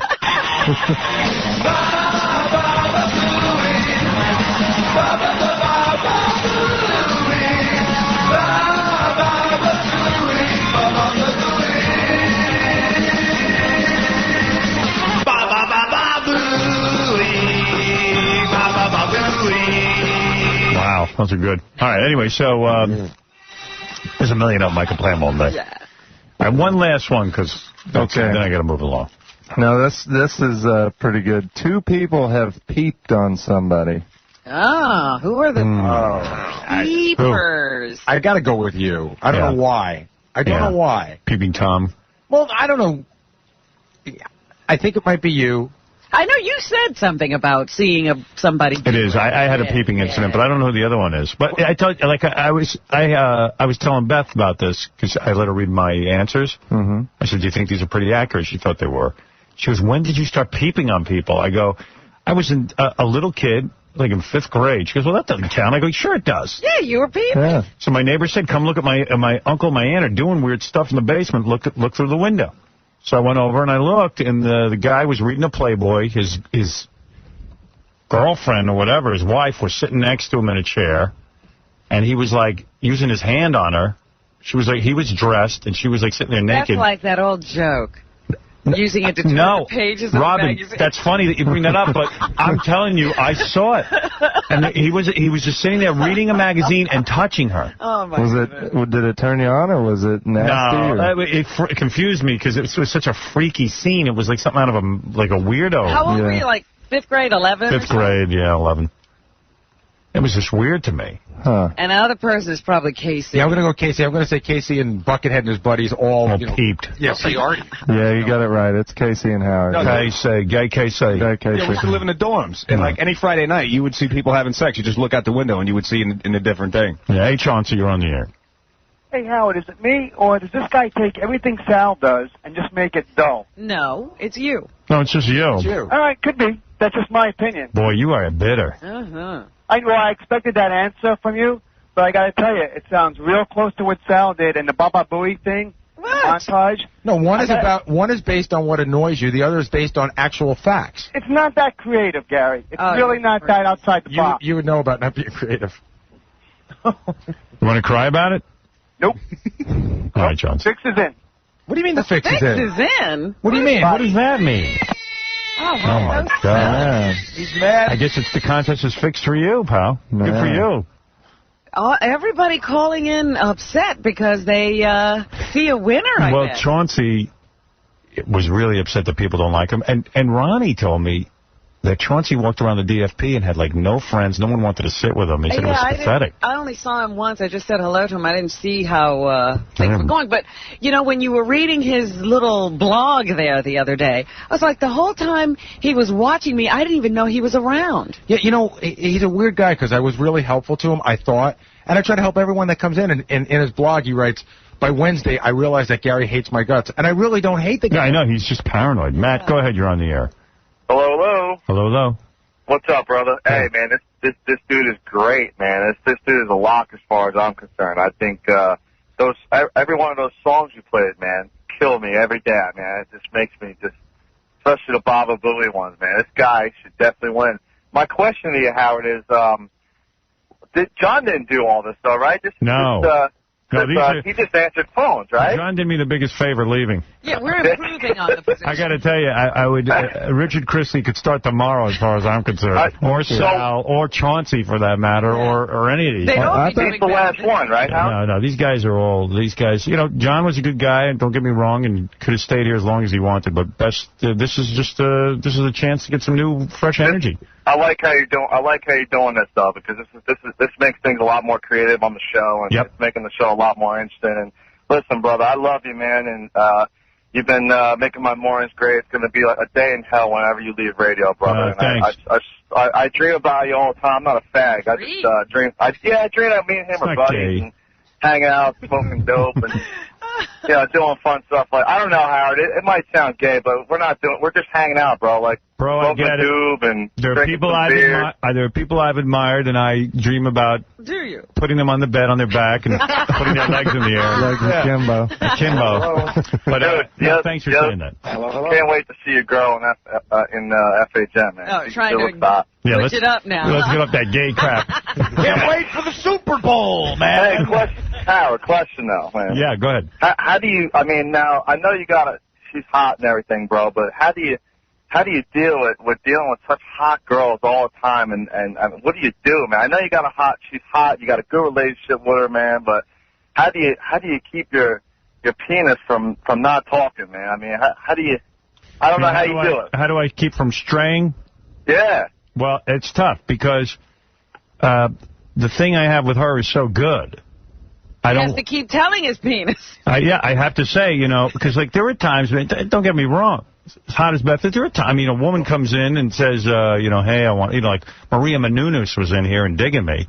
Well, I told them when we were out in Vegas, some girl handed you her number or something. And if I told you who this girl is, because I don't think she wants her name on the air, but... I felt so bad for you. We were all in danger. He wanted to just kill somebody. Yeah, I mean, that's hard because when in your life does that ever happen? You know what? I don't feel bad for you. Yeah. I don't know how you. But I got to tell you, I got such a good thing going with Beth that, somehow naturally, it's not like I just kind of I go, I don't want to screw it up with her. Yeah, and look, man, out and say no. But you tickle these girls, the girl Menounos, and then what was the other broad, the Chinese broad you just did there. I mean, that girl was hot, man. I don't know how you do it, man. I know. Look, man, I'm not gay. In our last stream together, I was reading a Playboy while you were banging me. It is hard though because I don't know. It's hard. But I tell you, I just don't want to blow things with her. Yeah, I hear you. It sounds like a good relationship you got, but I still don't know how you do it, man. Like she made me dinner last night. That makes me really romantic. Does Beth know you do all this stuff? I mean, she obviously has to see shows. I mean, she doesn't care that she doesn't, women and get lap dances. She doesn't see it or hear it, but she has people who call her, which I think sucks. And they'll call up, like they're going to call up about this rap we're having right now. And say, oh, he said the right thing, he loves you. And today you pass. Today I'll pass. But, like, when I do the tickling thing, she just hears that I had some chick harnessed and was, like, touching her. And so it's hard. And listen, it's going to be hard in any relationship because chicks, are going to think, oh, man, you're doing that because you want to touch them. I do. No, you are touching them. Yeah. You're a guy, man. I'm a dude. You're a dude. I'm a heterosexual dude. Well, then I go home and I give it to her real good. Plus, we have a good sexual chemistry, me and Beth. Like, I'm good with her, and she's good with me. In other words, the sex is good. Like, I don't screw it up. How would you screw it up? Well, like I don't finish so fast with her. Like we really have a crescendo. She always has. Her. Yeah, I can please her, and she can please. Well, pleasing me is easy. Pleasing a guy is easy. Yeah, but I can please her. Fully shaved? Oh, yeah. Nice. Yeah. That's hot, man. That's so hot. And she did it for me. It's so much better when it's fully shaved than not. That's right. And let me tell you something. We were drunk one night, and I shaved her. And I said, this is I've done that. Like. You ever shave down there yourself? I trim. I don't shave, because if you shave, it's gay. Yeah, but it looks bigger. Not mine. He's gay. He's dreaming about you. Oh, if you're shaving, sir. By the way, this Come on, Robin. Give me a break, Robin. You might be gay. I dream plenty about you, too, Rob. Anytime you shave the entire area, that's gay. Me and, actually, you know... Now, I wouldn't say you were a homosexual until you combine that with the dreams. Where we're smoking weed together and shaving. Actually, you know, me and Dana have learned a lot about each other, too. I never knew I could be that passionate, and she never knew she could close her eyes that tightly. I tell you what, let me give you a little prize here. I'm going to give you $500 cash, courtesy of what I think is the most important film of this year. Howard, dude, you don't even know how much that's going to help me right now. I'm having a really rough time. My wife needs a knee replacement. She's 28 years old, and I really appreciate that, brother. I'm telling you, man, I've been listening to you since I'm 15 years old. I love you, man. All right, well, thank you. $500 cash, courtesy of Michael Moore's Fahrenheit 9/11, a film that censors don't want you to see, opening June 25th, and I think the movie is one of the most important movies I've ever seen, so next to dirty work. All right. Anyway, thank you for the nice words. Hold on. All right. By the way, Howard, Michael's coming in on Friday. Oh, good, good. I can't wait to talk to him. Yeah, a bunch of us are going to see it before that, so everybody will have... I'll tell you what, after I see the movie, you better read my blog. Good. All right, listen, I got to take a break. Richard Christie, you are great. You're doing a good job. It's a good game, good songs. Yucko the Clown, hi, good morning. We'll take a couple of phone calls, then I'll take a break. And as I said, Sarah Silverman's going to stop by. Penthouse Pet Heidi Brown. We have Good morning, Howard. Hey, Yucko. Hey, you're a comic book fan, right? Yeah. Okay, you ever see Doctor Strange? Yes. Comics? Sure. All right. Did you see that fucking necklace Gary was wearing on Geraldo the other night? Didn't that look like the Eye of Agamotto that Doctor Strange wears? Yeah, but in reality, it's even more bizarre. It's the disc that you put into a 45 record to play. Right. But what has he got all over it? Did you know that, Yucko? Yeah, that's what it is. It's it's the disc, and then it's like, but it's encrusted in something. He had it... That's just crust. No, it's not encrusted in anything. It's just a piece of metal. By the way, Yucko can't even afford to watch Geraldo, much less be on it. I couldn't even afford to watch the book. What did he say? He's mocking Gary's speech. Oh. Well, I'll tell you... Who wears that around their neck? Really? Well, you never know when you're going to need that little disc. This from a guy in a clown outfit. Dirty clown outfit. Well, Robin makes a good point. Let's say you're going down the street and you find the 45 and you want to play it. You could just rip your necklace off and... I don't know. Gary actually... monkey dick through that fucking hole in the disc. Gary thinks he's sort of involved with the music industry in a weird way. I know he's very into music, and I think he fancies himself part of the music community. Well, I think I'm as much part of the music industry as he is then. He's right. I like music. I don't know that I'm part of the music. I mean, listen, I've been involved in music for years by booking artists on the show, but I loved music before I got here, so I like music. Yeah. Yeah, I think that's what he's trying to say, is that music is one of my loves. I love music, both. You wear necklaces. Nobody knows. I wear a necklace, but I don't wear a 45 like a rubber. What is it? So what does what you wear mean? Well, this is a necklace that Beth gave me. It's got her initial B, and it's got my initial H. Hey, that's different. It's a love necklace. So there's other necklaces I've seen you wear, like dog tags and stuff. Well, I'm a military guy when I was in Vietnam. Why would I wear my dog tags? I'm just saying, that means something to you. I love the military, and I love that they kill the enemy.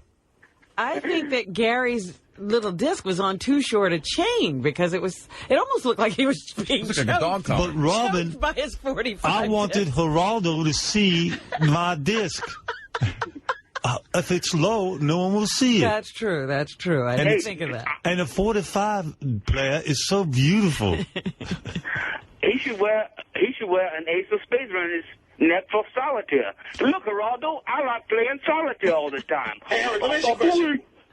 Why am I, like, listen, the necklace doesn't mean so much to me, but, like, why is my necklace any less meaningful than your tattoos? Like, what are your tattoos? I don't know. No, you have tattoos, it means something Well, to you. this is a B for Beth. This one is the Om symbol. What's the Om symbol? I'm a meditator. I'm a relaxed Right, so person. that means something to you. Right. What does the 45 disc mean What's to you? the 45 mean to you? I like music. He's a retard.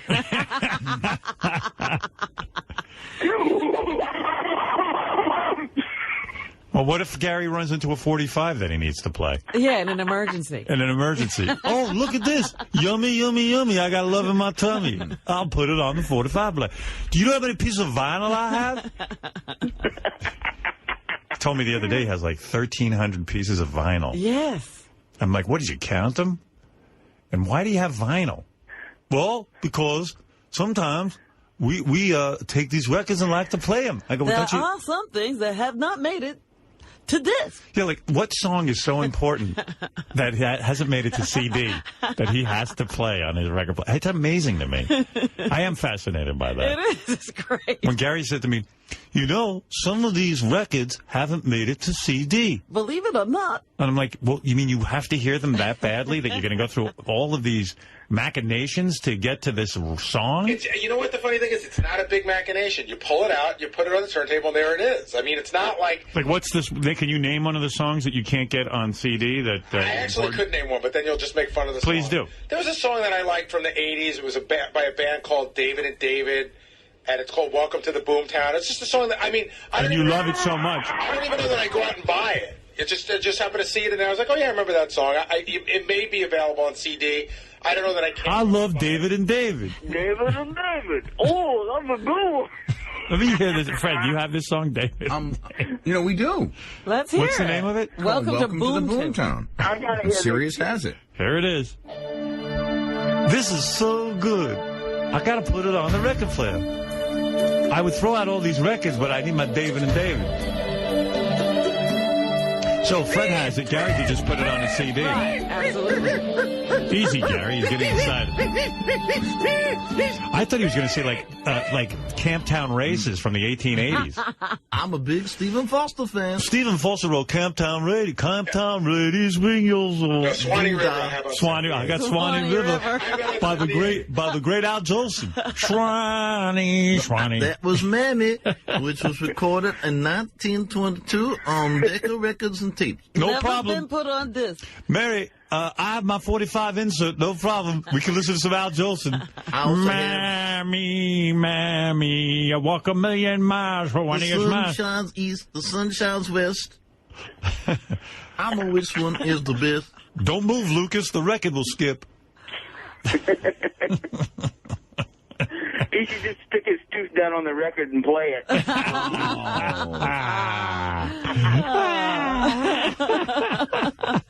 Hey, Gary looks like the Flintstones record player. Gary, look, the David and David song is available on iTunes. Did you even look? I know. It happened to be up there. I like to have it. I don't think it's. I think you'll find that there are a lot of people in the audience that don't think it's as weird as you think it is. How many pieces of vinyl do you have again? Probably around 2,000 or 3,000. I don't know what Yucko's laughing at. He owns nothing. What's your favorite? He's got a necklace around his neck. It's called a noose. He's fucking hang himself after his wife left him. That's pretty funny, actually, Gary. Good. What's your favorite thing to play? I mean, like, what's your go-to? I actually don't play them that much. Lucas plays them. He pulled out a Clash record. I told Howard it's up in my attic. Lucas has his drum set up there, and sometimes he just pulls out records and plays them. He thinks they're interesting. Right.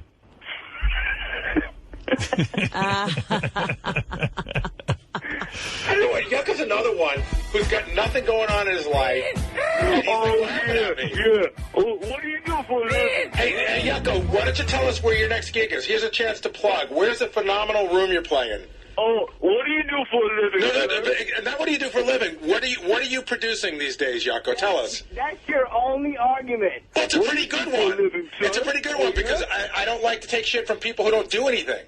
So tell me what you do. Plug your gig. What firehouse will you be working in Mobile, Alabama?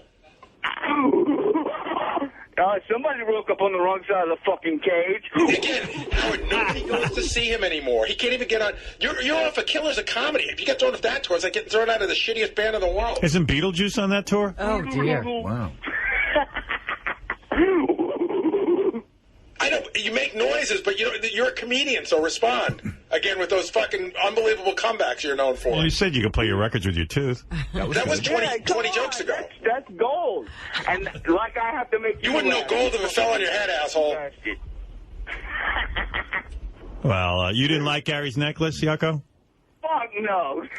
You know what, Howard? Poured one of his fucking teeth for a filling. This is so sad. He is trying so hard to crawl out of the hole I put him in, and he just... when you kick my ass, dude, I will be the first to admit it. You but really you just should. haven't done it yet. That it would be funny if Gary actually learned how to play records with his teeth. Mama boy, y'all. Well, I don't know. I don't understand why Gary still has those 45s. And he says it's so he can play David and David. But David and David, as we see. I bought a jukebox. Do you think that's stupid, too? I do. My jukebox is worth more than your fucking trailer, douchebag. Little douchebag. Again, where's the comeback from this incredible insult comedian? Come on, I said you wear a fucking Dr. Strange necklace, and you look like a record player from the Flintstones. I think I'm 2-0 on your fucking monkey ass. Let the audience vote on that. First of all, you referenced some weird thing at the beginning that I think most of the audience isn't aware of. Dr. Strange, yeah. Yeah, I don't think most of the audience knows that, so try to know your audience. And I think that you have to, listen, I'm not a comedian, yet I made you look like a fool, so fuck off.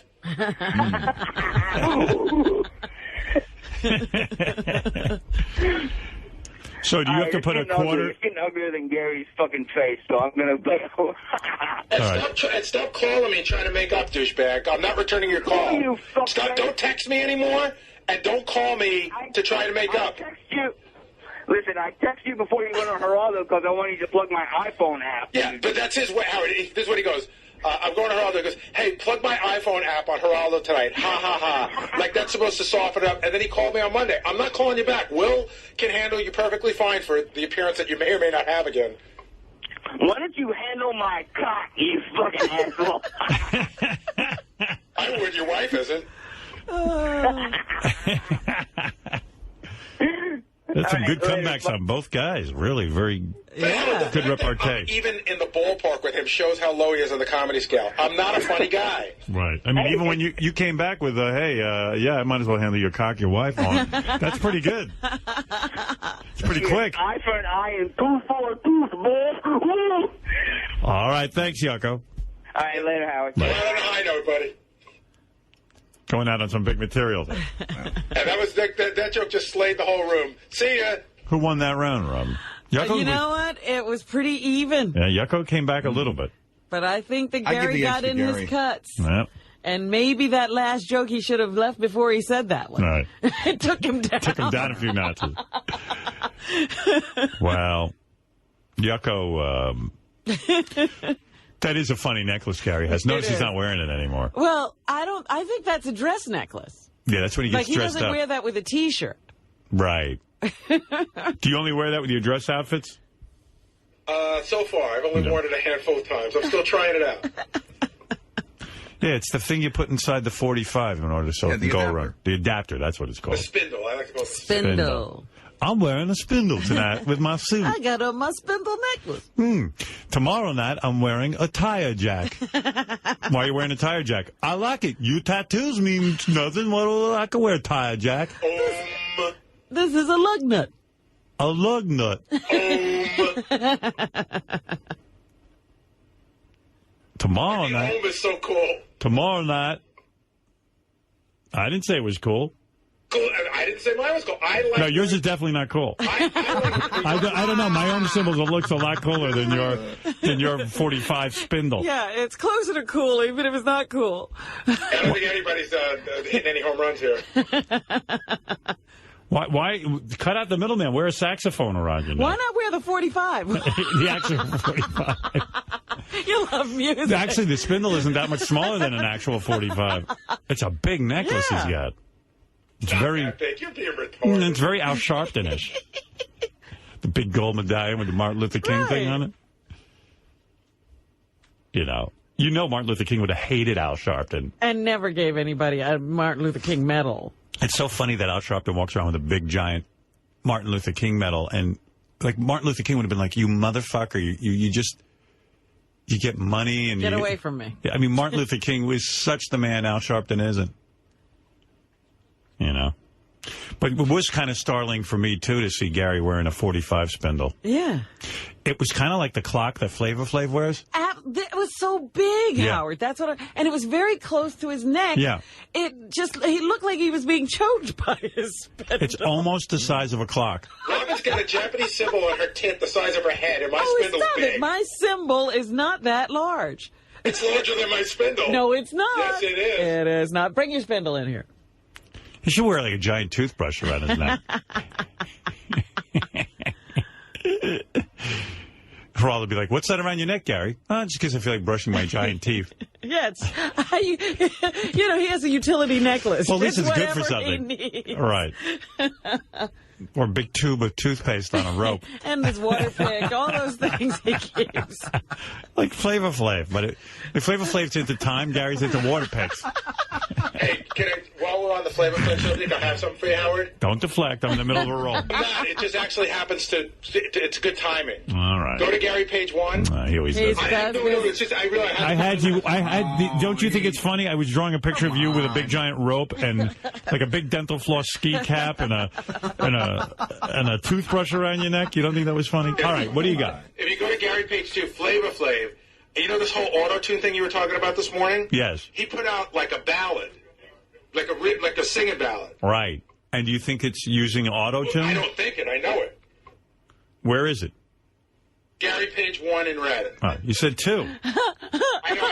I've got an asshole behind me. Oh, there's Sal dressed up as Gary, and he's got a big giant record around his neck. Oh, that's funny. Yeah, Sal's a star on the radio. It'd be funny if Gary wore like one of those rinse and spit balls that you get at the dentist, like around his neck. Oh, no. All right, let's see. Gary page 1 now, he's saying. He wants me to play Flavor Flav.